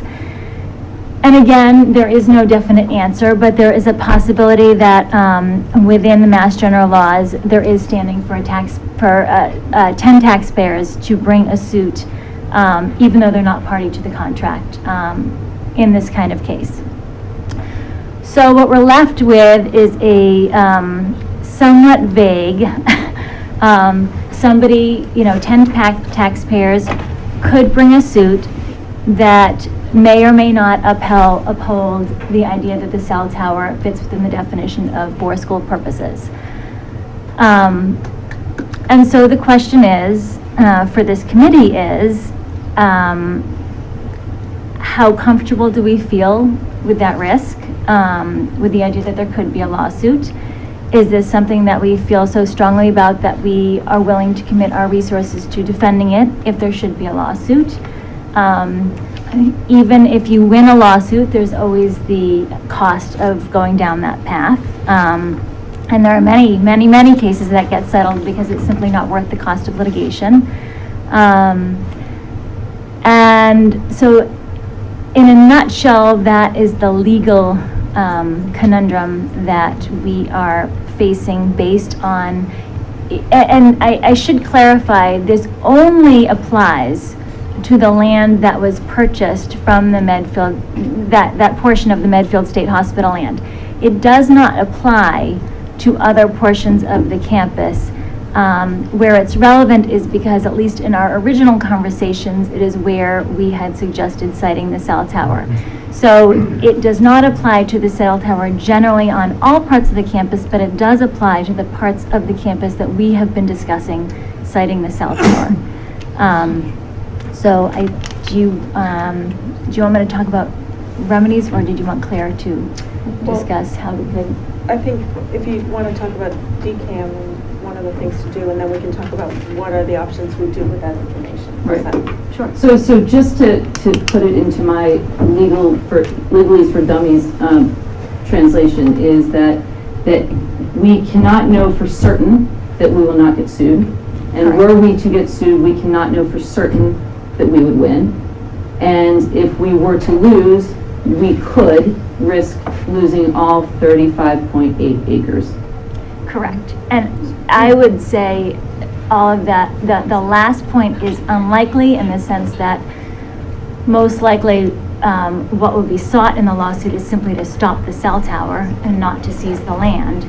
But if you're under oath and somebody's saying, is this possible? Yes, it is possible. So. Rich, and just to make sure I understand, it wouldn't be necessary for 10 citizens to file a lawsuit. The state itself could say, I'm sorry, that's not what we intended. Correct. Yes. They are the one who more relevantly has standing. So it's my understanding that we've investigated other ways to deal with that. Before we move on, great. The more I've heard this, the more I question. The property is still going to be used for an educational purpose like it is being used today. Yes. So again, to me, cease to be used means we abandon any use of that property for an educational purpose, or at least that's the question I would have been asking council. Why isn't it that interpretation? Because it's not a this or that. We are doing educational purpose and this lease. And so, if anything, we're augmenting our use of the resources, but we're certainly not detracting from it for its current or any other future educational use. So that's the part So that the I'm argument, more Michael, would be confused. because it doesn't say we can't do it. Right. Well, no, This is where- we're using it for education. Carolyn, is this where the de minimis discussion? Yeah, I Or mean. am I misplacing that? No, I think that is right, and kind of because I think Michael actually has a slightly different point. So the de minimis argument says, okay, if you have 35 acres and 34.95 are used for educational use and 0.05 are used for something else, would you really lose all 35? And, you know, yeah, the answer is yes, you could. Now, arguably, that probably would happen it's more likely that that happens if you so egregiously violate the intent of the law that, you know, if in those 0.05 you're so obviously egregiously violating the spirit of the deed, I would say a court is more likely to say it doesn't matter that it's 0.05, the whole 35 goes. I think Michael's argument is this is concurrent. The cell tower would be concurrent with the educational purposes of the rest of the land, and that the deed doesn't say anything about a use X when it's concurrent with use Y. Because I could understand the state saying, okay, we have the surplus property related to the Medfield Hospital. This other public agency wants to use the land. We will convey it to them for some value, as long as they continue to use it for educational purposes. Now, 10 years later, we say, we don't need fields, we need revenue, and we're going to develop it for riverfront condominiums. That, to me, would be the logic behind that type of restriction. That they would say, no, if anyone's going to develop it, then we'll revert back to the state, and they can choose for what purpose they would use that surplus land. But at the time, they said, sure, Dover-Sherborn Regional, use it for fields or whatever else was proposed at the time that the acquisition was made. And again, I think the spirit is that we're still following that. It's perfectly good argument. Question is whether there's something. Right. Well, my question Yeah. is how hard did you press the lawyers on that particular point? Was that discussed? Did they consider that? Do they have the real estate background to look at this from the 7 different ways that it should be looked at? I mean, on the second question, I would say not really, no. I mean, they had enough background that you know, they certainly gave good information and good case law and good examples from the Mass General laws. Are they experts in this field, this particular field? No. We also did talk to Bill Solomon. So, Carolyn, can you? Yeah, although, I mean, I don't know that he said anything much different, though. Right. I mean, I would say he essentially said this. Everybody said the same thing, which is, you're probably right, but we can't guarantee it. Right. And so the deed to the 2004 land says educational purposes. And Michael. School purposes. School purposes. And Michael, you're saying we could debate. No, what I heard was cease challenging to be the word used. cease to be Cease used. to be used. Says we've stopped using it for the educational purposes that it was conveyed to us for. And I don't see anything that we're doing here that takes away from, whether it's today, a year ago, or 4 years from now, we still have that same footprint of fields that our intent is to maintain and use them at the level that they're used today. But see, And that this is just an augmented purpose. And that's the part that I would want to understand from the state, what their understanding of that But is. to answer that, I think what they did answer the question in the sense that if they're saying that particular parcel, if you don't buy the school purposes argument, if you think it's used for something else, they would say that particular parcel has now ceased to be used for school purposes. Right. And then you go to the de minimis argument, which says if any portion of it ceases to be used for school purposes, we extend that to the rest. again, whether that actually comes true, I think everybody said there's a good chance that the idea that its school purposes will be upheld, but that question was answered. The cease to be used applies to the particular portion, and then you go to the de minimis argument. Does that make sense? Okay. Okay. Does that make sense to everyone else? Yeah. Okay. Thank you for translating. And so then, you guys went down this other path of, the Department of Capital Asset Management. Right. So do you want to? Sure. So then both councils sort of had the same opinion about if you wanted to proceed without worrying about a lawsuit. There are a couple things that we could do. We could ask. There's always Bill Solomon, actually, I think it was Bill Solomon who said the private bill. Said that we could always go to the legislature and have a private bill passed that essentially just talks about this portion of land, this particular deed language, and clarifies that legislatively this project does fit within the language of the deed and meets the school purposes requirement. And that requires basically going to, because Dover and Sherborn have two different representatives and senators, either one, but probably both would want to work together to pass a bill in the legislature to that end.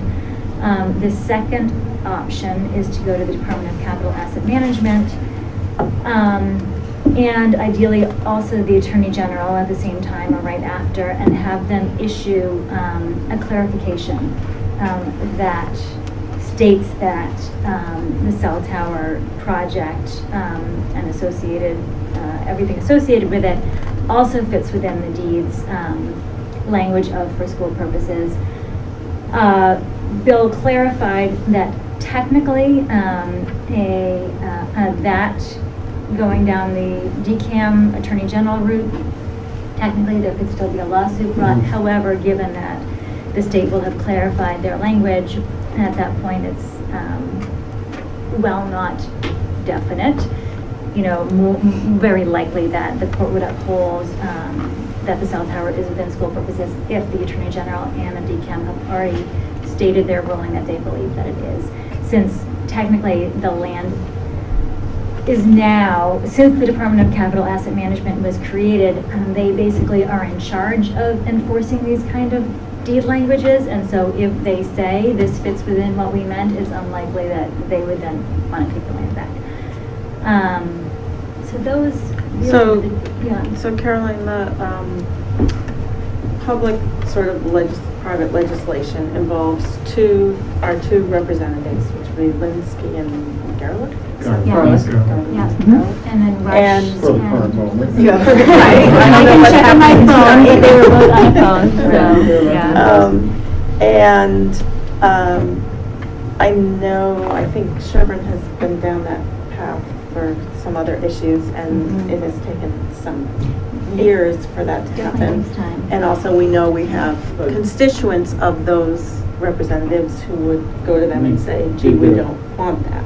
We did get a private bill passed for the purposes of changing the structure of the Board of Selectmen in approximately 3 months. Right, and then we had another one before that, Michael, that I think took many, many years. And so we also just acknowledge that we have constituents who would go to the representatives and say, we're not for that. So that's the one alternative. Then, related to that, do we ask for the letter?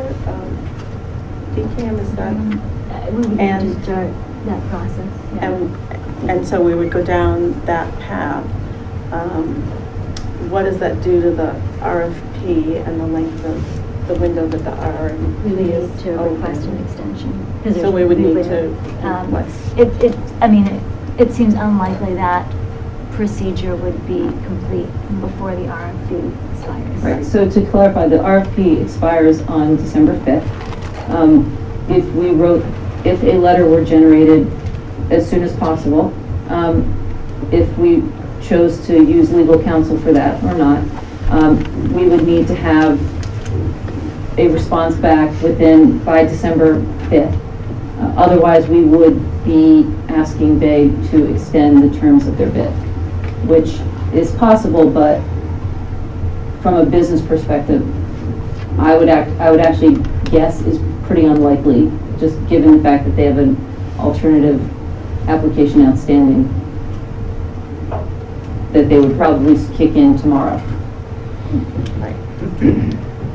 But that is possible. And all that said, say we went down either path, the second path, the leather, could still be challenged. That whole piece could be challenged in court?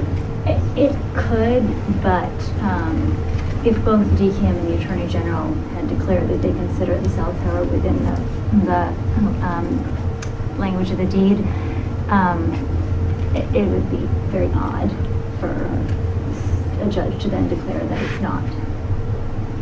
Given that. Because it's the two parties. Right. It's the two parties who So essentially far we granted the have, land, related to clarifying this the deed. issue, we have two options. We have the legislative option and we have the letter to DCAM. Right. And then, And that if we keep to the sites that we have discussed in the RFP. Right. A third option altogether, which we can get to in a bit, but if we are on land that is not from the 35 acres from the Medfield State Hospital, none of this applies. right. And only to complete the dance card, the fourth option is just to roll the dice and go ahead. I mean, this- Yes. We can do Yes, that. yes, absolutely. No one has advised us that we should do that. No, but we could. Right. We can choose that is what we think is in the right interest of the district, and we could certainly do that. Right. Or we could try to negotiate indemnification against. Oh, sorry, potential yes, that was lawsuit. my last point. The fifth option, Well, there's, how many, there's, fourth? I'm trying to keep track. The next That's option. That's my job to keep track of. Would be to, in the language of the lease, indemnify us. And that could be done in a couple different ways. We could either, and help me, Michael, because I think you had that one, but one option was that if there is a lawsuit, oh, I know what they were. The first option is rather than asking for an extension of the RFP, you put in the lease that all of this is on hold unless and until we get a confirmation from DCAM and the Attorney General, and if we do not get said confirmation, then the lease and the contract is void. And so if we don't have the certainty from the DCAM and the Attorney General, we're not held bound to a lease with Bay for the cell tower. The second option, that going to Dana's point of timing, you know, given that Bay has this other application, it's unclear that Bay would agree to something like that because that essentially holds them hostage to waiting to find out if we get something from DCAM and the Attorney General. So it's unclear what incentive there would be for them to delay since they don't have to. The other thing we could put into the lease is essentially something that says if there is a challenge to the tower project based on the language of the deed, the project immediately ceases, and if we are found to be in violation of the language of the deed, we are released from our contract with Bay. The negative to that is, you know, you're sort of at what, you know, technically, say they're halfway through the project and there's a lawsuit. It's kind of fuzzy about, you know, why would Bay, again, why would Bay sign that? Because potentially there are thousands of dollars into building, and then there's a lawsuit, and then they have to stop, and then they potentially have to take it all down. Again, since they have another application pending, it's kind of unclear why they would agree to that. Right. But those are our two options in terms of lease modification to protect ourselves. Okay. And then we could probably reject the bid, right? Right. And say due to land considerations, blah, blah, blah. Mhm. We're not going to Yep. award the RFP. Mhm. So it's not actually rejecting the bid. We just don't award We the don't RFP. move on it. Right. Right? Or, and, Steve, I think, on the RFP, just in general, you can have no action, is that correct? I did check with Chris So, on that. Rather than saying no, you can't, to someone to pay tower, we just don't act and award it. Right. Is that right? Right. The only benefit to saying no would be to be on the record for a specific reason why it was said no, so that there was no room for interpretation later about the main driver. In case someone wanted to come back at us and say. Or just that in 5 years, if this came up again, it would be very clear that a vote was taken on this particular point. And then another issue is because we have another meeting before the RFP technically expires, we could hold off another month and we could and look into some of these issues to see if it is something we want to pursue or not. So We could certainly start it. The reality is with a new Attorney General today and we could Well, certainly. DCAM, and I'm not using this term pejoratively, is a bureaucracy. It's going to be there Regardless of tomorrow, the- a Sure. week, Oh, a yes. month. Right, but I think. There'll be, even at an initial level, I think you would at least find somebody that would look at it and tell you what their decisions have been or their actions in the past that are relevant to it. I think at a Or could they minimum, tell you, we is could there a ask them, likelihood? have you had these situations and how have you reacted in the definitive things that have already occurred? And then it's up to us to intuit. It may be harder to get them to take a written opinion in the short term. But I think that's an option that is viable to at least say, has this ever come up? If so, what has been past practice or precedent? I think the issue to that is that I would think to create a optimal letter, we would retain land use expert counsel to do that. Right. I don't think this is something we do on our own. So how much have we spent? We approved so far up to 10,000 on the RFP, Right. and probably maybe Do you have exceeded that somewhat. Okay, thank you. So, so it looks like we've paid Bill Solomon $5,500, Isotrope $3,300, and the time that we've spent working with Stone and Chandler Miller most recently would go against our retainer, would be several $1,000s towards our retainer. We haven't gotten their exact bill yet, but let's say 4. So we're probably in somewhere around $12,000 so far. And I have to say, we've gotten a lot of, Bill Solomon has definitely, I think, given us a lot for free just out of his interest in this, because, I mean, Dana and I both spent quite a bit of time with him over the weekend. I know from some of the questions I asked him that he spent several hours thinking and talking about it with his colleagues, and I'm quite sure none of that has been billed to us. So. No, I'm just trying to get a picture Yeah, of no, just to. what have we spent, what is yeah. it gonna cost us? Right. I mean, I think that when I think about that, because it does frustrate me as well, I mean, I think of the fact that we have certainly looked at this more in depth than any school committee has over the past 10 years, where this has come up every few years. So I think the one good thing that has come out of this is that we have uncovered every stone on this topic, as far as I can tell. Although there's probably another stone somewhere. No, I don't think there can be. I think we're done.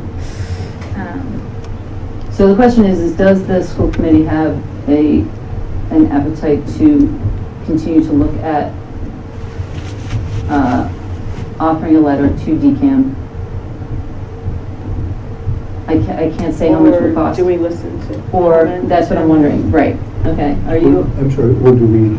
Do we want to hear a few comments? Oh, now? I'm sorry. Yeah, before we. Right, I was thinking the exactly. same thing. It might be Yeah, helpful I was just to thinking hear the some same. comments. I'm very much aware that this is all new information Right, to yeah. all of us, Yes. and discussions. Is there, and before we go in that direction, is there anything else that you guys would like to say or want to think while people there are speaking? I think until we have a motion on the table, Okay.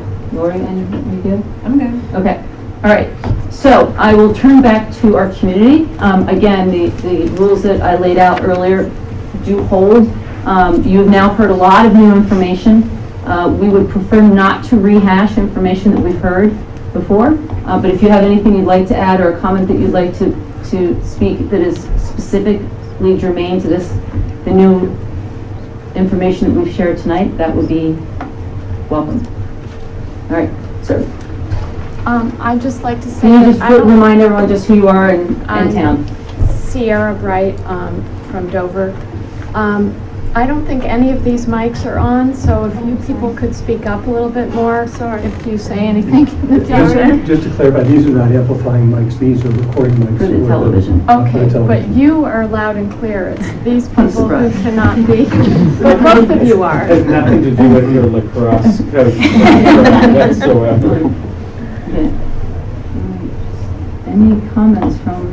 So, sorry, in that vein, is there anything that I said in terms of the legal aspects that people would like me to repeat because you couldn't hear me the first time? Because I'd be happy to. Can you repeat option 4, Richard Robinson's point?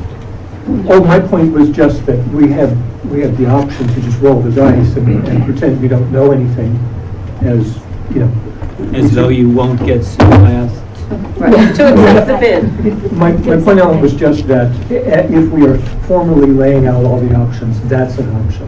Okay. And it's an option, obviously, we've been advised against by people whose opinions we ought to be paying attention to, in my opinion. But it is an option in case we wanted to take advantage of it. Thank you. All right, Tish. Hi, Tish Gogan, I'm in Sherborn, and I'm curious if you know, let's say you get approval from the state, the land goes under the regional school committee's domain? Yes. Because the language in the general law for leasing land for a regional school committee is very clear. It says the leases may not exceed 5 years, and it says that the land and buildings need to be used for educational purposes. It is not school purposes. The word is educational. I think you've got a tough sell making a cell tower an educational purpose. The other question I'd ask, and Mr. Bliss, I hate to put you on the spot, but I'm going to do it because you've been very quiet through all this. If you had a choice between a cell tower on your campus or off-site, where would it be? Thank you, I think. So I am employed by 3 school districts. I'm employed by the Dover-Sherborn Regional Schools, the Dover Public Schools, and Sherborn Public Schools. I consider myself a very fortunate person to be here. I am saddened at the fact that this has been such a divisive topic for our 2 member towns. That saddens me because I think that one of the things that's just so wonderful about our school system is how cohesive we are and how supportive people are.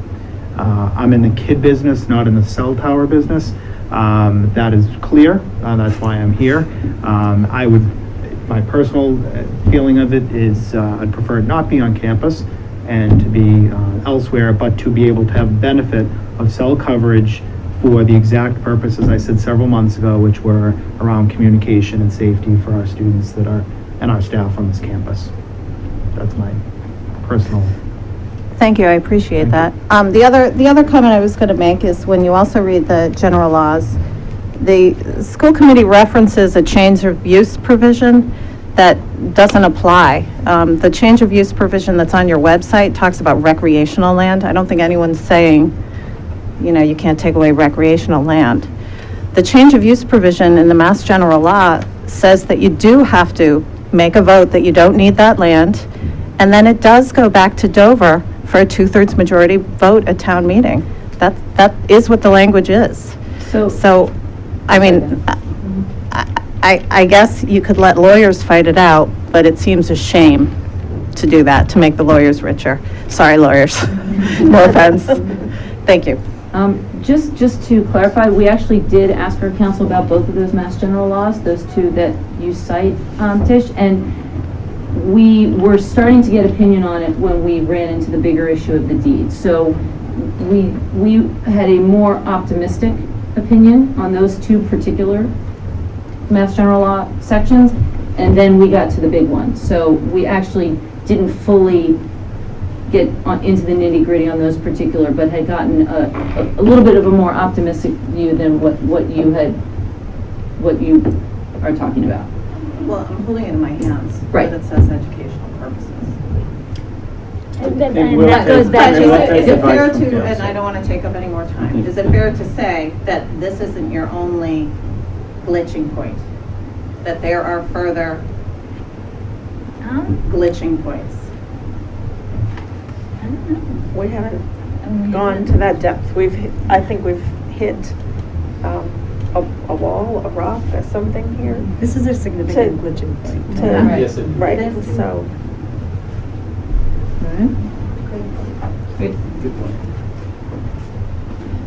Karen Masters on Russet Hill Road, and it really does break my heart to see our community divided like this. It really is hard to watch. So I'm just proposing something. Our concern around safety, of course, is valid. I mean, we're all here because we care about our kids, their health. And at the last meeting, Dover Father suggested a really high-tech walkie-talkie system for the school. In the interim, while we await the installation of what we know will be one of two towers that are going ahead, granted with a different company. One would be on the water tower at Medfield State. The other, I understand, is going in at Goulding and Lake or Street, which either of those would, I understand, provide us coverage.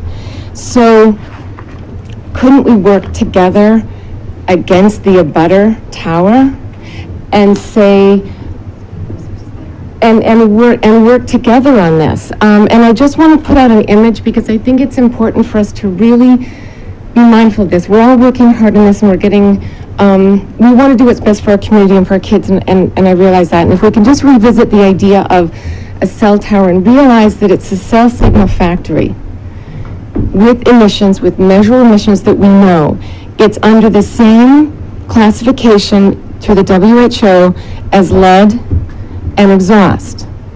Now, if we were sitting here discussing a factory going up on our campus that was emitting lead or exhaust, we wouldn't be having this conversation. So I ask you to think about the safety. We've got the walkie-talkies. We can work together against the abutter, and we will have coverage within a short period of time at either of two towers that we know are going up. So let's get back together and work together on this, please.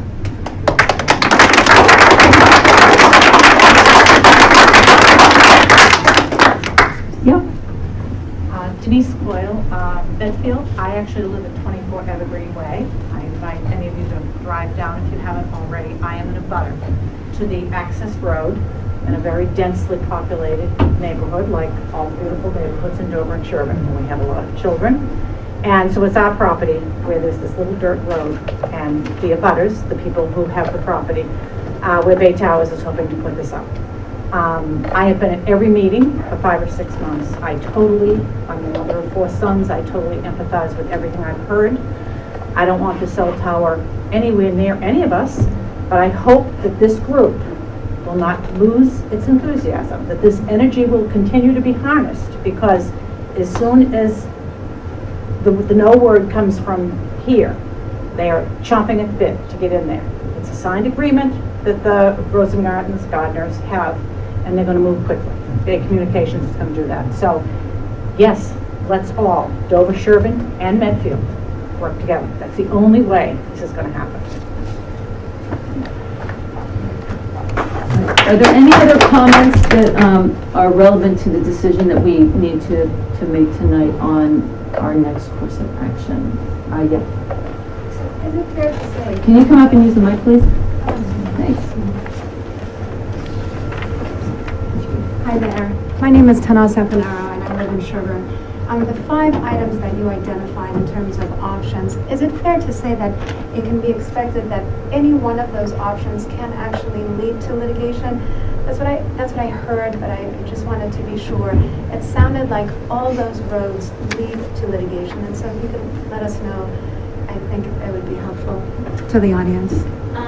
Sorry. Can I weigh in? I don't know how we can speculate on litigation. We're not the ones interested in litigating. So, I think I can answer. I think you can, because which is that the private bill, because it essentially is a new law, likely precludes litigation. The DCAM Attorney General opinion does not. What was the third? The lease, a provision in the lease does not preclude litigation, but it indemnifies the school committee from risk associated with putting up the cell tower. That one is honestly probably almost certainly theoretical, because it is very hard to see why they would actually agree to either of those provisions. I certainly weren't if I were their counsel. So that's a non-option? So technically, I should not say it's a non-option, because I won't speak for my committee members, but it seems like we would have to question what would be the point of going ahead with that. Did I cover them all? And I think there were two others with the indemnification that we're looking for, and then I think whether. Sorry, so there were two, it was sort of, I piled together a couple. No action. So, And no those- action, there's no litigation, rejected bid, there's no litigation. The lease modification, there could be, but we're covered. The DCAM Attorney General, there is a possibility of litigation, although unlikely to succeed, but in answer to your question, yes.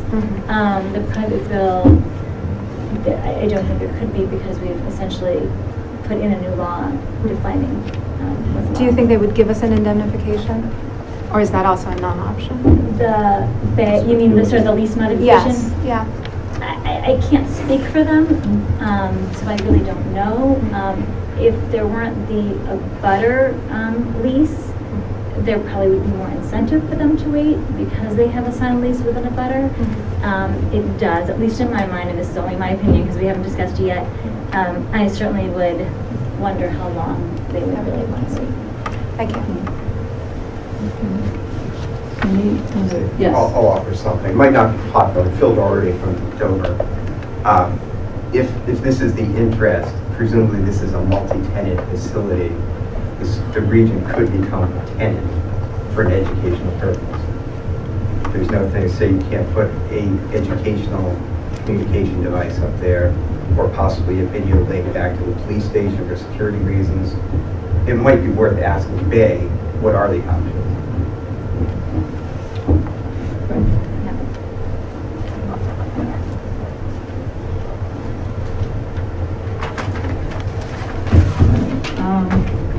Any other thoughts? Yes. I don't know if this came up last time, Alan Geeson. Yeah, can you stand up and come to the mic preferably? Thanks. But just, theoretically, are there other industries besides the telecommunications industry that the school will be pursuing in the future? I'm sorry, Alan, I didn't understand. Say it again. It seems like now we're taking on this business of having cell towers on our school campus.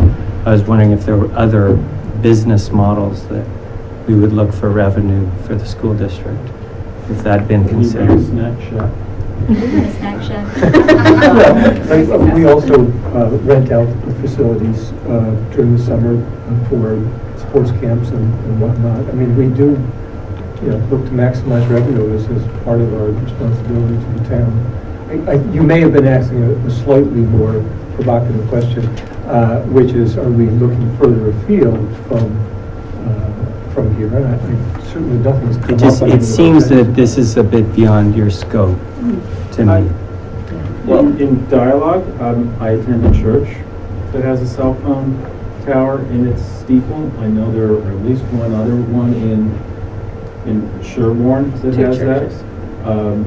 The town of Dover has leased its property for a cell phone tower in the center of town. So I don't think this is an unusual revenue stream for municipalities, nonprofits, others throughout the community. And other schools, to be honest, because I know Middlesex School, for example, has a cell tower in the middle of its campus. It's a very prestigious, lots of people are trying to get into it.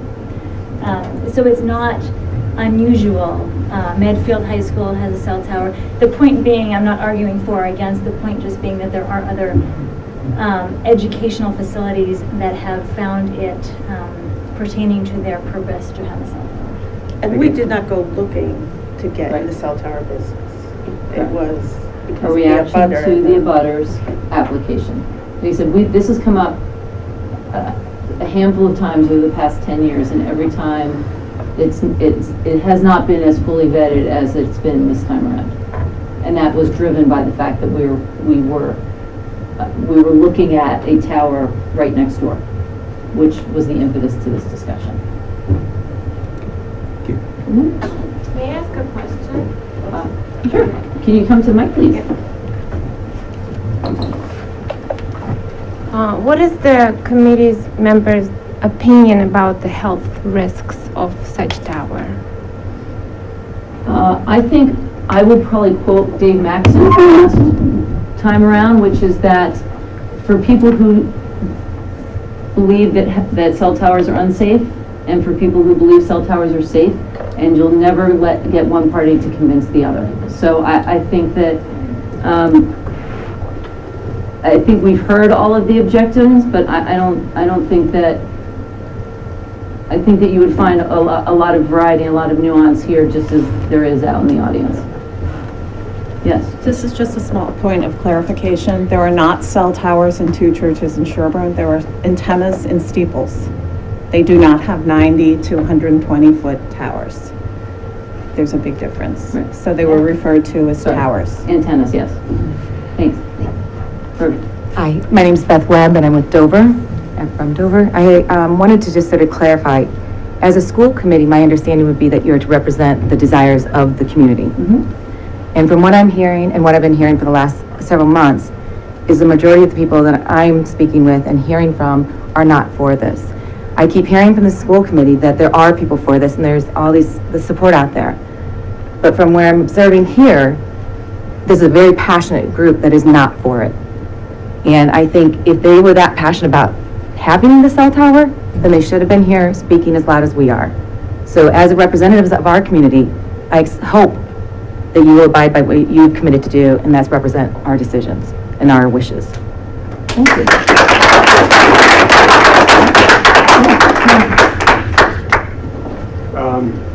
Hi, I'm Chris Mayer. So I actually build the radios that go in these cell towers. I have no interest in this. I actually don't care where the tower goes.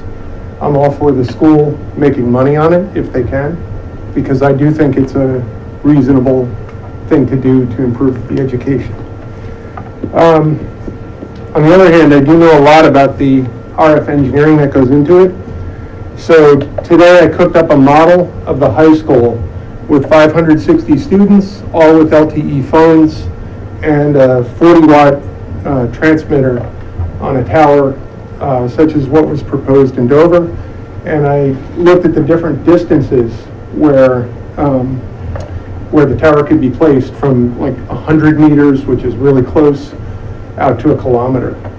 Currently, our current tower is a couple kilometers away.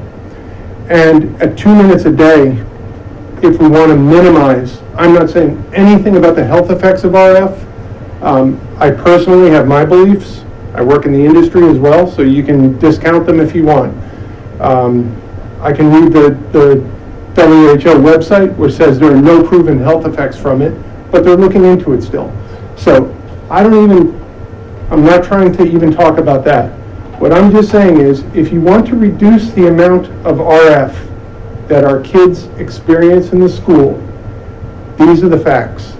A tower placed at 350 meters, if all the kids do only 2 minutes of talking a day on a phone. But as we go towards more talking on the phone, so this is 15 minutes a day, then all of a sudden the sweet spot is about 240 meters. And that's pretty similar to where the school wants to put the tower. So, as I said, I have no interest in the tower going on there, not going on there, but I do think that people are getting too excited about stuff which is not backed up by facts and by science. And if you look at the facts, I mean, this spreadsheet, I can send it to you if you'd like.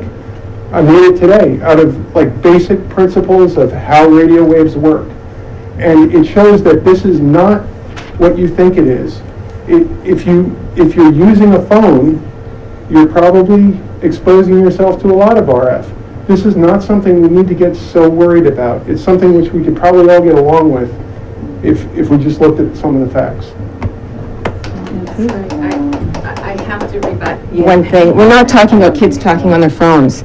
They're not supposed to be talking on their phones for the majority of the school day anyway. What we're talking about is emissions, known measurable emissions from cell towers with various degrees of regulation around the world, with increasing concern about what these emissions are doing, particularly to young developing brains. We're not talking about kids making a two-minute phone call. Sorry. So I summed the tower emissions and added them separately. You can see on the color of the chart, what is your phone, what is the tower, and what are the other 559 students' emissions which are impacting you even though you don't have the phone. So, I think I did address that in this. Right, I'd love to, I think we need to get back to discussion. All right, Michael, you're the last one, but make it new and interesting, Cliff. Sure. Which we know you. Sorry to be the last one. Michael Dover-Sherborn. I guess as you've heard from Karen, the idea of trying to see whether the Medfield Tower could be the alternative that emerges in the end. And I guess something I've expressed to you before, so to make it a little new, is whether in your discussions with lawyers and reflecting on what you might do going forward, the question is whether you delay again your vote and whether you pursue with the lawyers what standing you can possibly take in contributing to an effort to seeing whether AT&T, which might be controlling Bay, whether you can or cannot participate in an effort to see whether a negotiation, whether it's with residents, talking to them, which need more time to evolve, that whether you contribute or not, or whether you're prohibited to, or whether you were willing to, or can, and then willing to help with pushing to see whether the Medfield Tower could be eventually an alternative that AT&T will be willing to wait for, given that it's not that far away from where any towers here would be as a compromise. And I'm not so sure that Bay is so chafing at the bit for that tower, depending with AT&T basically being the backing, but I think they might even find the tower here more attractive than the one next door. So even if you delay, they might be willing to play that out or even take an extension. So I'm not sure I agree with your view that they're just sitting around saying, we just want to jump next door, but see if you can find a way to contribute to that effort and delay your vote. Can I make the comments? Sure. Yeah, please, sorry. Yeah, I have been in Dover since 1994, so it's a long time. I live in Grand Hill Drive. Basically has no signal, okay? So I always think that no signal at a school is by design. It's great. My son carries cell phones, but he can call me, but he cannot play games, do all those things. I think it's really a future. If you have a tower, kids is going to use phone for other purpose. My son just went to the CTY this summer. My daughter went to CTY. That she's in college, right? It was wonderful because they don't allow phones. At that time, they didn't have the phone. Come back with great experience. My son went to CTY this summer. Come back has a very different experience because they use phones, does all sorts of things. I don't think they get as much education. So this is worrying me more than the radiations and other things. Now, those are important. I really, think that we need to look into it. I leave that to experts. But just for the cell phone itself, with the tower, has other consequences. It's really, I think it's may not be desirable. For my house, the solution was I don't have a cell. My cell phone has very bad reception, so I bought amplifier. That solved the problem. Amplifier basically use the internet, right? So you call, you go to the amplifier, they use the internet to communicate. So my cell phone problem solved at my home. So I don't know whether you can have something small amplifier here, maybe a teacher can use or something like that. But I think that's important aspect to look into. Okay, because all of us, the true concern is education, is the school committee. So Dover-Sherborn has been number one for so long. Now you're talking about emergency cases. This school has been here for how many years? There are lots of emergencies, but really we'll never be stuck by the cell phone. There will never be a case because the cell phone just recently become popular, right? If you really need it, then use the landline. That can solve the problem. You look at the history, it's not an issue. Without cell phones, okay. In fact, I think from time to time we have a holiday, just say without phone, without internet day, right? But for school, that's especially important. Thank you. Yeah. Thank you. No? Okay. I think we need to get it up here, because I think we've spent an hour. I want to make sure that we're leaving enough time for discussion now, so is that okay? Just an open offer. I've got some background. If you're looking for people to dig into this more deeply, we can do that. It's become very emotional, clearly. Right. Thank you. All right, so now I am bringing the discussion back up here. I hope that you'll respect our need to discuss this up here, because it's the only way that we can come to a resolution on what to do today. All right, so I am bringing it back up to the school committee and opening the floor up here. So, one question I have, because I do, for me, there has been conversation of, well, we didn't have cell phones in the past, why do we need them now? And unfortunately, I say, okay, but we didn't have school shootings in the past, and we do now.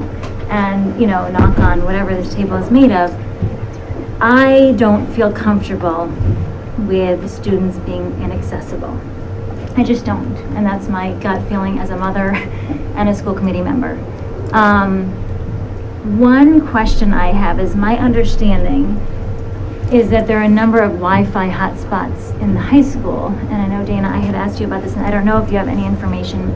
Is it possible to expand Wi-Fi into the middle school or the fields so that at least students are reachable through text or through Wi-Fi technology? Do you want to answer this? Sure, we actually consulted with Anthony Rataka, our IT director, and there is the possibility of making some areas that are within a certain distance from our head-end room, from our circuit rooms here in the schools, so we could enable and make Wi-Fi hotspots available in the perimeter, the buildings around the parking lots, out here in the bus loop.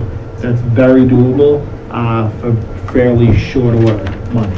What about inside the school? Yes. Yeah. And inside the school as well? Mm-hmm. Right, so the administration has asked Anthony for our December meeting, because no matter what we decide, it's something that maybe we want to look into anyway, and he's going to bring to us costing and what that would entail for our December meeting. So specifically, front of Lindquist, front of the middle school, the bus area, the student parking lot, Norris Earl Field, probably not as far as the athletic fields, but trying to see what we could use our Wi-Fi backbone to facilitate. Good question though. All right. Any other thoughts? All right. So now comes the fun of trying to figure out so to go back to the options, I think they're really. So there's the private legislation. Yep. There's the letter to DCAM. Correct. There's a lease with Bay with indemnifications and et cetera. Yep. There's reject the bid. Yep. And there's no action. Correct. And But I there's would also say, put it off a month. well, I was going to say, Well, but or put it off any a month of, could be tied to yeah, I was gonna say, any one of those. anything that, so technically, the lease modification doesn't necessarily need a month, because the process is you accept the RFP and then you go into the lease negotiation, and as part of the lease negotiation, you put in the clauses. But we so- may not want to know. So, what those are but I mean, before we just accept technically, I would say for any of the other options, other than either just voting yes now, voting no now, or taking no action, but for anything like DCAM or a private bill, I don't think that this committee could do a vote on that today. I think we would have to get another month to look into what that process would be. I'm sorry, I didn't understand that. You think we can't make that decision today? We could make the decision to ask DCAM for information or to, but I don't, but if we do that, I think we also then have to extend for another month or vote on the RFP. I don't think we vote on the RFP today and say we're also going to ask for DCAM because obviously we don't have the information to, unless you know your vote is no, in which case the DCAM is relevant. So, do we want to talk consensus on the 5 things to figure out where we're headed, or? Can I? Because I love to overcomplicate things.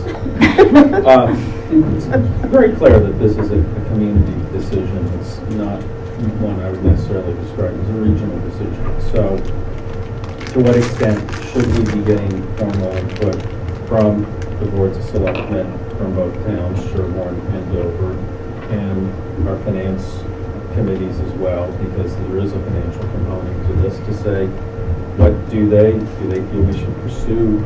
I think all of that does is set precedent for different, I mean, it's our decision. It's our decision. To go, but and we some have of them have responsibility written for the to regional us. campus. Sorry, Dan. Go ahead. Some of the selectmen and members of other boards have written to individuals of us or to the committee, so we've heard from some of them.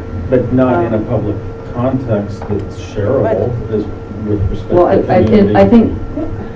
Michael's point is good, but I'm not sure that it's necessarily persuasive to the committee, but given the level of contention and animosity, in fact, in this process, and given the length of the lease, and given the fluid nature of the entire process at all, I don't think it's wrong. I don't even think it sets a precedent, frankly. But if we flip the table, Richard, and Dover has an issue, and we march down to Dover Town Hall and tell Dover Selectmen, this is what we want you to do. I guess an issue that had to do with to me education. it's a little more simple, which is I'm not sure they're going to tell me anything over the next 30 days that's going to make it any more or less clear than I feel right now.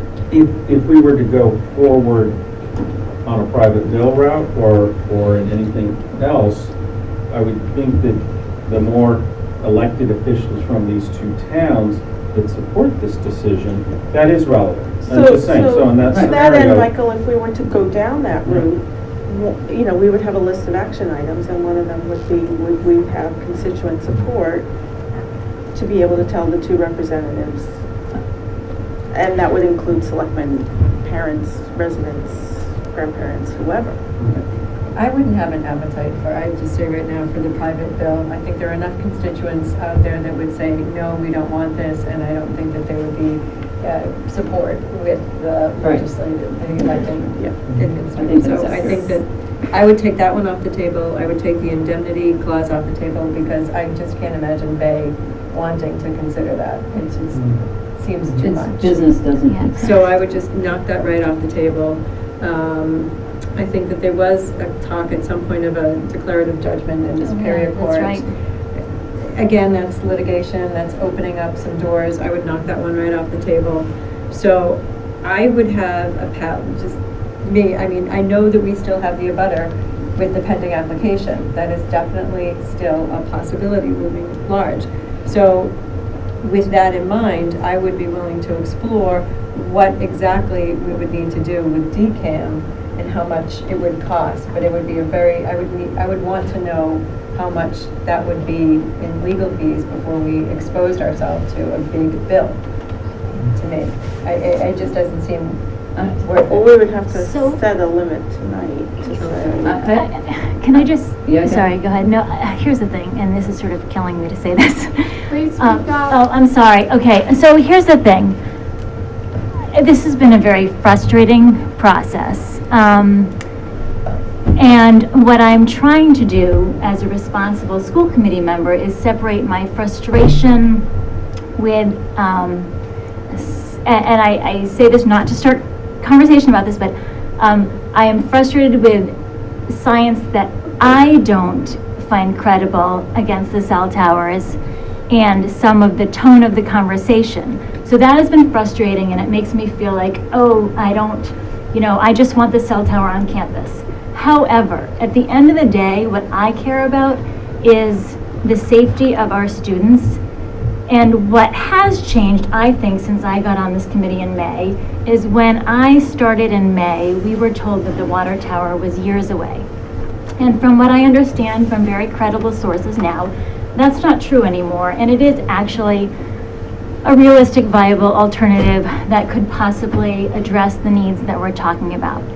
And so although I have been frustrated by the tone of some of the conversation and by some of the arguments that have raised because they are not how I believe, if I am going to be a responsible school committee member, I say, okay, if in the interim we have Wi-Fi hotspots that address our safety needs, and if it looks reasonably certain that between either the abutter or the water tower, there will be a cell tower that serves our needs, probably, quite frankly, as fast as if we put it here because of all the stuff we're talking about, and then as much as it is difficult for me to say it in part, probably the responsible thing to do is to do a compromise of the Wi-Fi now to address our safety concerns and say, after all of the research we have done, it may not make sense to have it on campus and it's time to move on.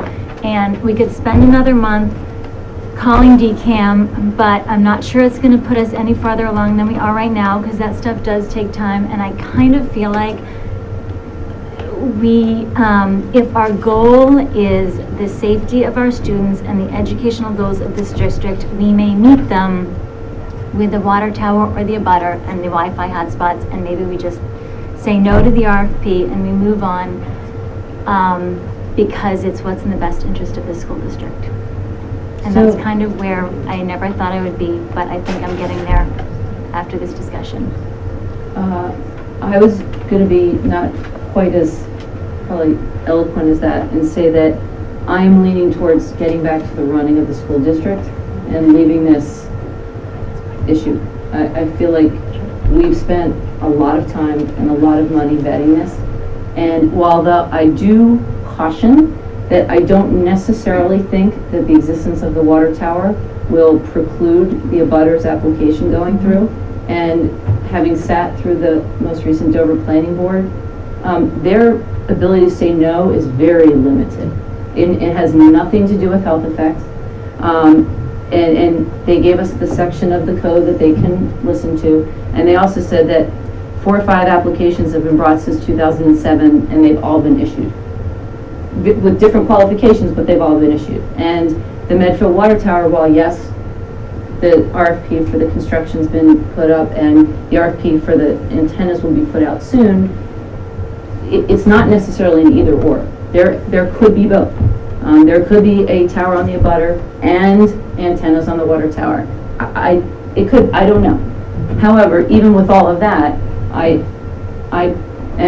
would like to get back to the running of the school district. But if we do that, I would like to make it very clear that the reason that I no longer support moving forward is explicitly for the clause in the lease that has on the land lease. In the release deed, because to me, that is what has stopped me in this process. Yeah, and I would echo that. I absolutely have no problem with the cell tower on this campus. I have supported it up until now, but I also don't think it's responsible to potentially expose us to litigation, and that would be my reason for saying this just isn't a good use of our resources at this point in time. Any more comments? I think I got to the same position when you realize, the suit, the litigation, and I think, like Carolyn, I've said to many people, I'm not going to argue my science is better than your science. My science today is not going to be my science a week from now or 2 weeks from now, and your science isn't going to be the same. So I just, putting that aside, the issues with the land are significant enough to make me rethink, does it even belong here? And, you know, it may happen on the Doverland, it may happen on the water tower, it's going to happen in Sherborn. And for those people who are against the cell towers, as the Medfield resident said, you need to not just be here, but you need to be other places. Sorry, one other question I meant to ask, and this may be a Richard question. Sorry, Richard. A question I should be asking or answering? No. Hopefully you can answer, but maybe something else. So as I said at the outset of this whole legal argument, it only applies to Medfield State Hospital land.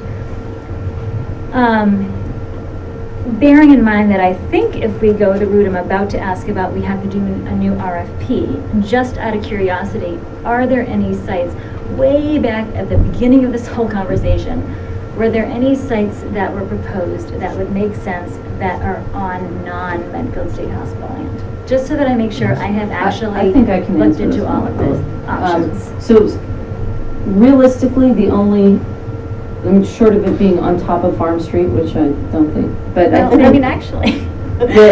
the three even that you would even put into the consideration bucket would be somewhere in that corner of the athletic fields, but I don't think there's sufficient setbacks from either wetlands or the property lines to put anything other than in the middle of the athletic field, so that doesn't work.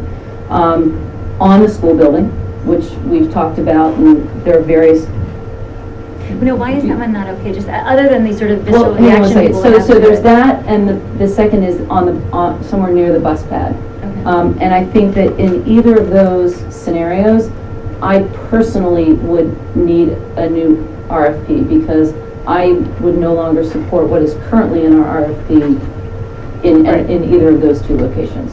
Obviously on top of the, you know, Bus pad may have significant wetlands issues. and there's also wetlands Not next to that wetlands. those aren't necessarily, they don't necessarily prevent a project, but they do certainly erect another fairly large speed. And what was wrong with it on top of the school, just so that we have really looked at every option, other than? Ask 5 people, you get 5 different answers. Right. One answer clearly is aesthetic. Okay. Another is that I think we've had very, very good advice from our RF engineer that it's the best place for it, but there's an awful lot of people who don't believe that. And a third is just that it may complicate.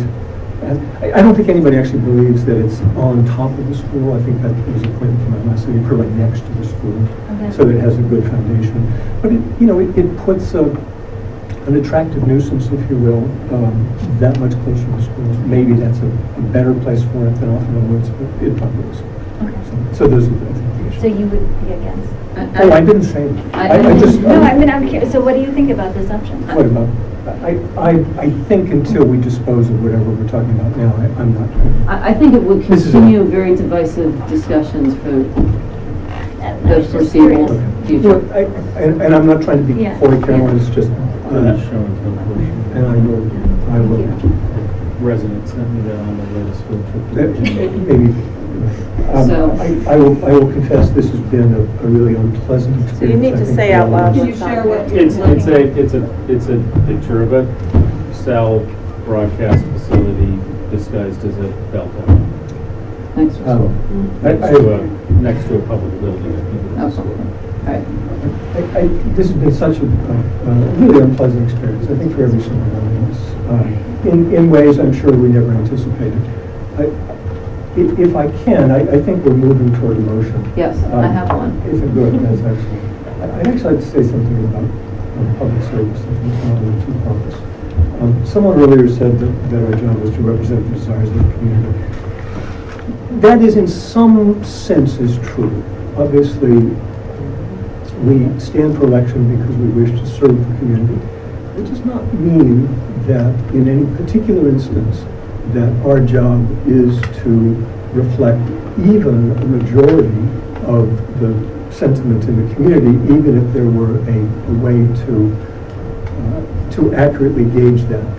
Our job when we're elected is to do what we think is best for the communities.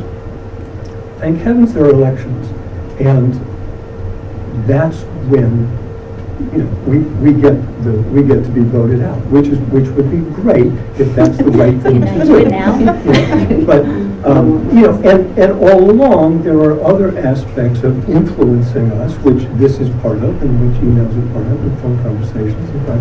All of that is completely a legitimate part of the democratic process. But to me, I would not be doing my job, the job that I volunteered and got elected to do, if I were counting heads in this audience and deciding what to do based on that. That's simply not how I see my responsibility. Thank you. Okay. I would like to put forth the following motion, that due to land use concerns correlating to the release deed dated June 4th, 2004, that we reject Bay Communications bid for the RFP as submitted to the regional school committee. Sure. Let me know if it's fine. Due to the, I would like to be very specific personally as to why, this is why I'm putting forth this motion. I understand why it's there. So due to land use concerns correlating to the release deed dated June 4th, 2004,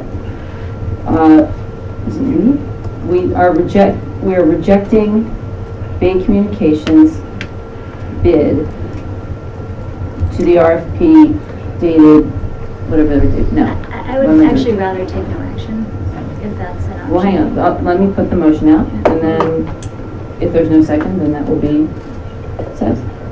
So, that was my motion.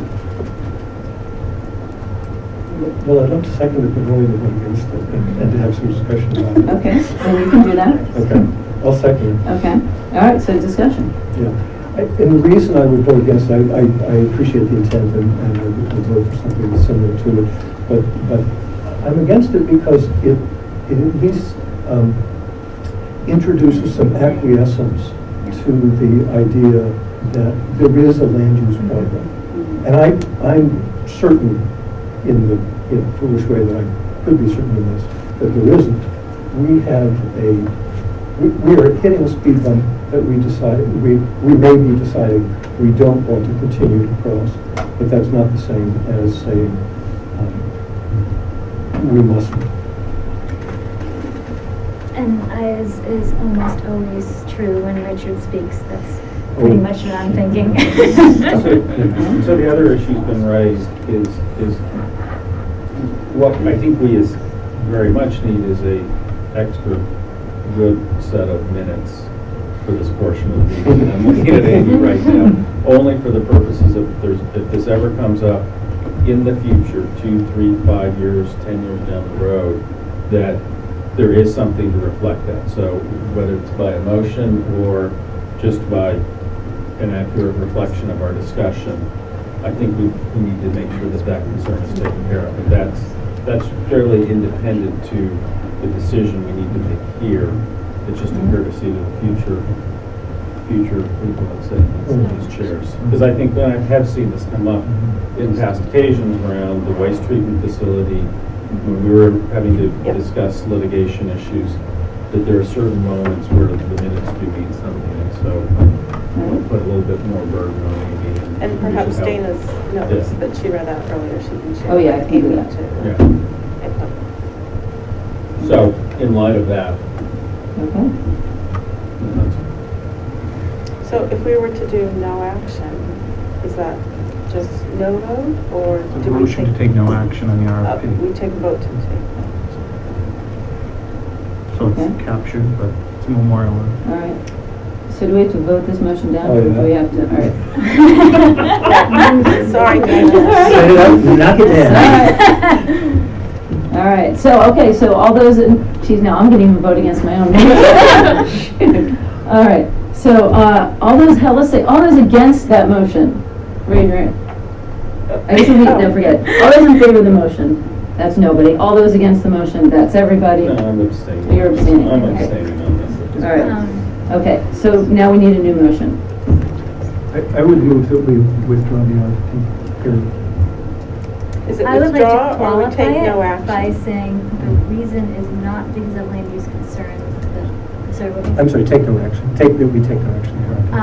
I would say that because of concerns about litigation, whether or not the, It's not right there. yes. Because of I Concerns wouldn't about say litigation. anything. I would take the motion and I would have. No, because I want it very amendment. clear that we're doing this because we don't want to worry about spending money on a lawsuit, even if we believe we're going to win. And for me, that matters. I think that's valuable just to have. That may be my reason, but I don't necessarily need it as a motion. But that's my motion. My motion Yes. is because of concerns about litigation stemming from the RFP, I make a motion to take no.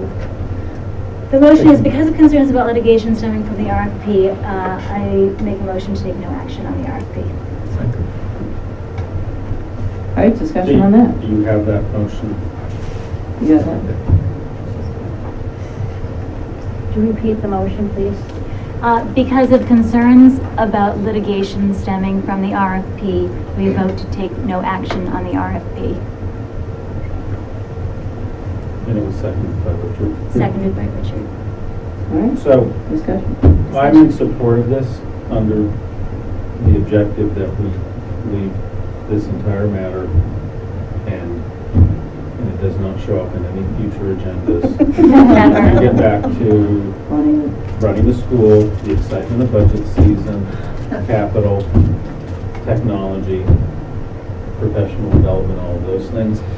I see this having no standing or interest in engaging in any other tower, whether it's 50 feet, 500 feet, 5,000 feet from this campus. It's not, at this point, to me, an interest or concern.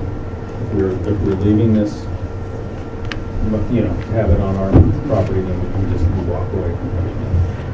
That's just my sincere desire. So I'm for no action, but I think for the same reason we didn't include Dana's, we should include Dana's. No, I'm not making a motion. Right, I'm just. I'm just expressing my opinion. Yeah. Well, so here's I don't have a why, problem. Claire, I think Okay. there's a distinction between Dana's clarification and my clarification.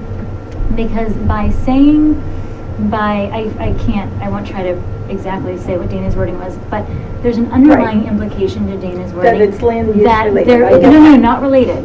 That there's actually a valid concern about land use. And what Richard and I are saying Right. is, we actually don't think that that's true. Well, that's why I think we Whereas should I think there is objectively, and we have a written legal opinion to the effect that there is a genuine concern about litigation stemming from this RFP. And I don't disagree with that, but I'm saying we shouldn't touch any of that and we should just vote no action. But I think it Why, matters, though? it matters to me, because it matters why we're voting no action. For me, for the record, for the minutes, for future. And I got to say, Claire, and I absolutely underscore that. I think that I hate to do something which I think is the right thing to do, and then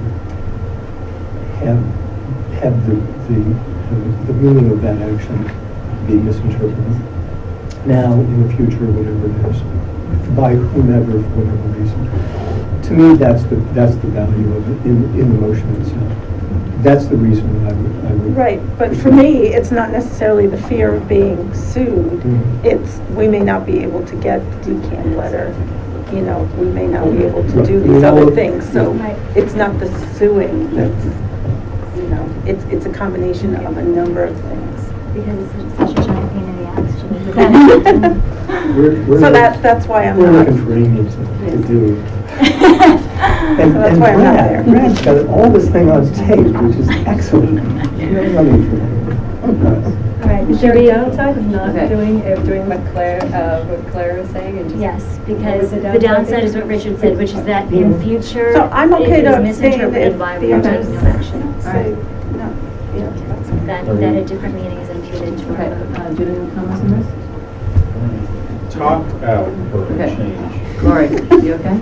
Yeah, I don't see a big benefit in making it clear exactly why, but I do think it's a legitimate reason why, and that we don't want the litigation. So I guess I could vote for it and be comfortable with it. If it's that, if there's a future concern.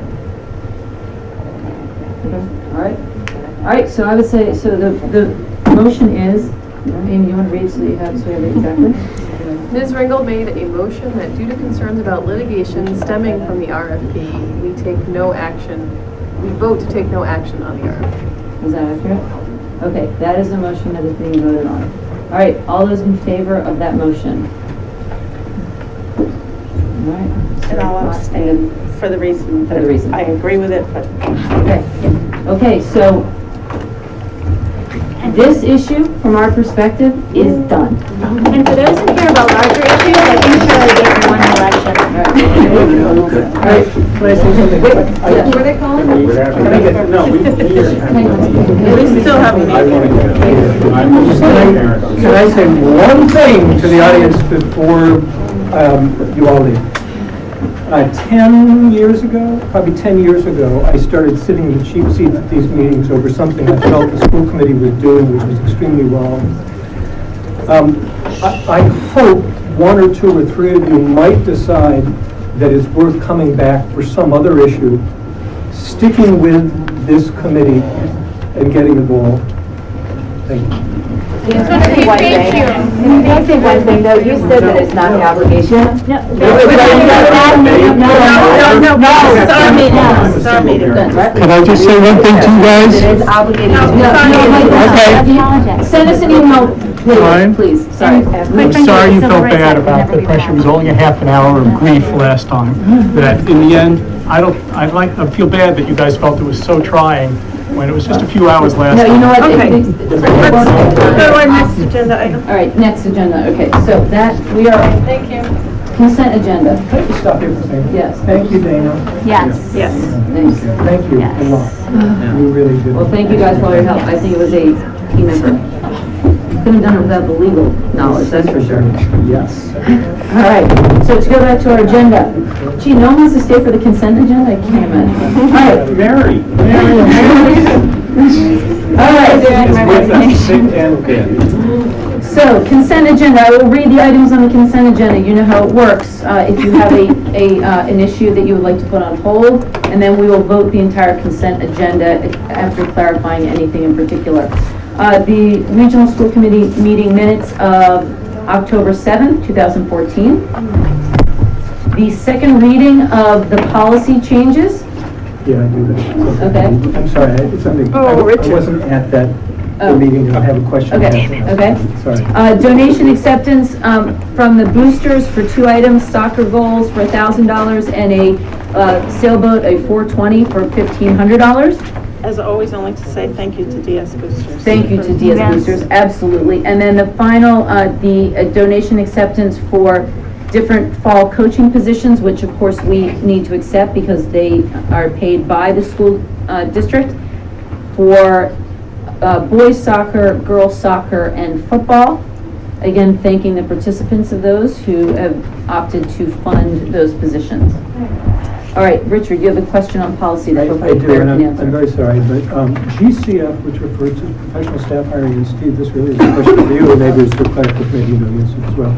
Section 3, the section that was added, begins by saying the administrator responsible for the hiring of the staff members directed, blah, blah, blah. I assume that is someone you have designated. You have final hiring authority for everyone, right? Principals hire Principals at the building hire, level. principals Or make a recommend. recommendation to me, and then I do the hiring. Well, that's what I mean. So where am This to me is a little bit loose in that regard, because you really are that person. But that one is in fact not all that important, I think we all agree.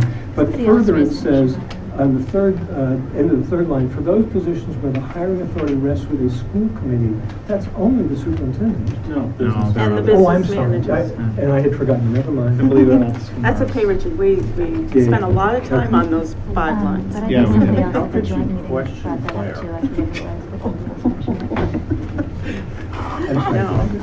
Because Richard is the king of. Never. No longer. Yes. He wishes. The king is dead. So are we, okay. So you're All right. good. I'm good, yeah. Are you good? Yeah. All right, so may I have a motion to accept the moved, consent yeah. agenda? Richard has Second. second from Michael. Any more discussion? None. All those in favor? Aye. Okay, good. All right, for your review, we already referenced the Regional School Committee Historical Budget Docs. These are the documents that went to the two different financial committees, so just wanted to make sure you guys had them in your files in the appropriate place. We talked about the bond refunding. As I said, Michael will collect any questions that people have on that refunding issue. And I think we should give them a reasonable period of time to Right, digest and so- respond. Sooner rather than So And- let's say within 2 weeks. Right, so my thinking basically, putting one person on each of these items if it requires, is to make sure that someone keeps it at the top of mind instead of it popping up 3 days before the meeting when we say, oh my gosh, we haven't worried about that. For your review, Sherborn School Committee meeting minutes of September 16th, as well as Dover School Committee meeting minutes of September 23rd. The enrollment report as of October 1st, which has been updated slightly to reflect the breakdown of the Dover and the Sherborn students at the region, which then were helpful in helping to do preliminary assessments. I just want to remind everyone that while those will be in the packets every month, the numbers will not change, but 3 times a year? Yep, the When next we need change to will be in March. report to the DESC. So October 1, March 1, and then the end of the year. So out of curiosity, why do we have them in the packet every month? Just so that when someone says, what are the Yeah. numbers, that they're at the back of the They packet. tend to come up sometimes, in the Okay. series, especially So through you don't have to go budget. back to your old ones. Yes, Brooks? Dana, the numbers are fixed as of November 1st, Yes. right, for the assessments? Right. Yeah. So will you notify us of those changes? Yes. Sure, we can do that. Yes, no Send question. them through Dana. Right. Yep. I mean, that's a sort of an essential fourth. What's that? Are those not on this sheet? No. No, we can get those to you. Wouldn't that be in the financial? that would is be in the Chris's. bud- that No, would go this to one the is- budget. That is Sorry, this correct, does that's right. include the fiscal In the 16. document you have there, Brooks, it has Correct. the 11. Yes. That Those is are the the November one. Correct, those reflect the November 1 assessments. Do you have that one, Brooks? I do. Okay. Yes. And I asked Chris whether she had checked it We 800 did, yeah, times, showed and she the said yes. Students who were in and out. So it did change, the good It news, did. just to remind people why we don't overestimate on October 1st, is that they did indeed change by November 1st. So it's good that we now have the updated information. And the compiler's right behind you, Mary. Yeah. Heidi Perkins. All right, thank you, Heidi. Okay. Next, the interscholastic athletic participation slots through 2014. Richard, do you have a question? Did you have a question on numbers? Okay. Sorry. All right. Items for our December meeting. We will talk about advisory, we will get an update on the advisory committee on extra compensatory, or extra duties, sorry. And that will, I think, intelligently, will make sure that they get the results of the survey, which they might have already have seen. Is there anything that we need to do in terms of action that someone here should be Not yet. working? Okay. I'll put a ball play. Okay. Wi-Fi connectivity, in terms of the exterior and the hotspots in the building. We will research that, and then there might also be a policy sub that we want to take up. Okay. So, Carolyn, either probably you or I should just follow up midway through. Do you want to follow up, or do you want me to? Doesn't matter. It's fine. Just tell me who to follow up Okay. with. And I would say with Steve and Anthony Bertocco, just to make sure that, that's moving along. Just with me, Carolyn, and I'll be the contact. Yes, exactly. Sorry. Okay. That's what I With meant. Steve. That's good, because I don't have Anthony. Our director of IT. Then the bond refunding issue through Mr. Eggert, the treasurer, those are the questions that are being collected by Michael.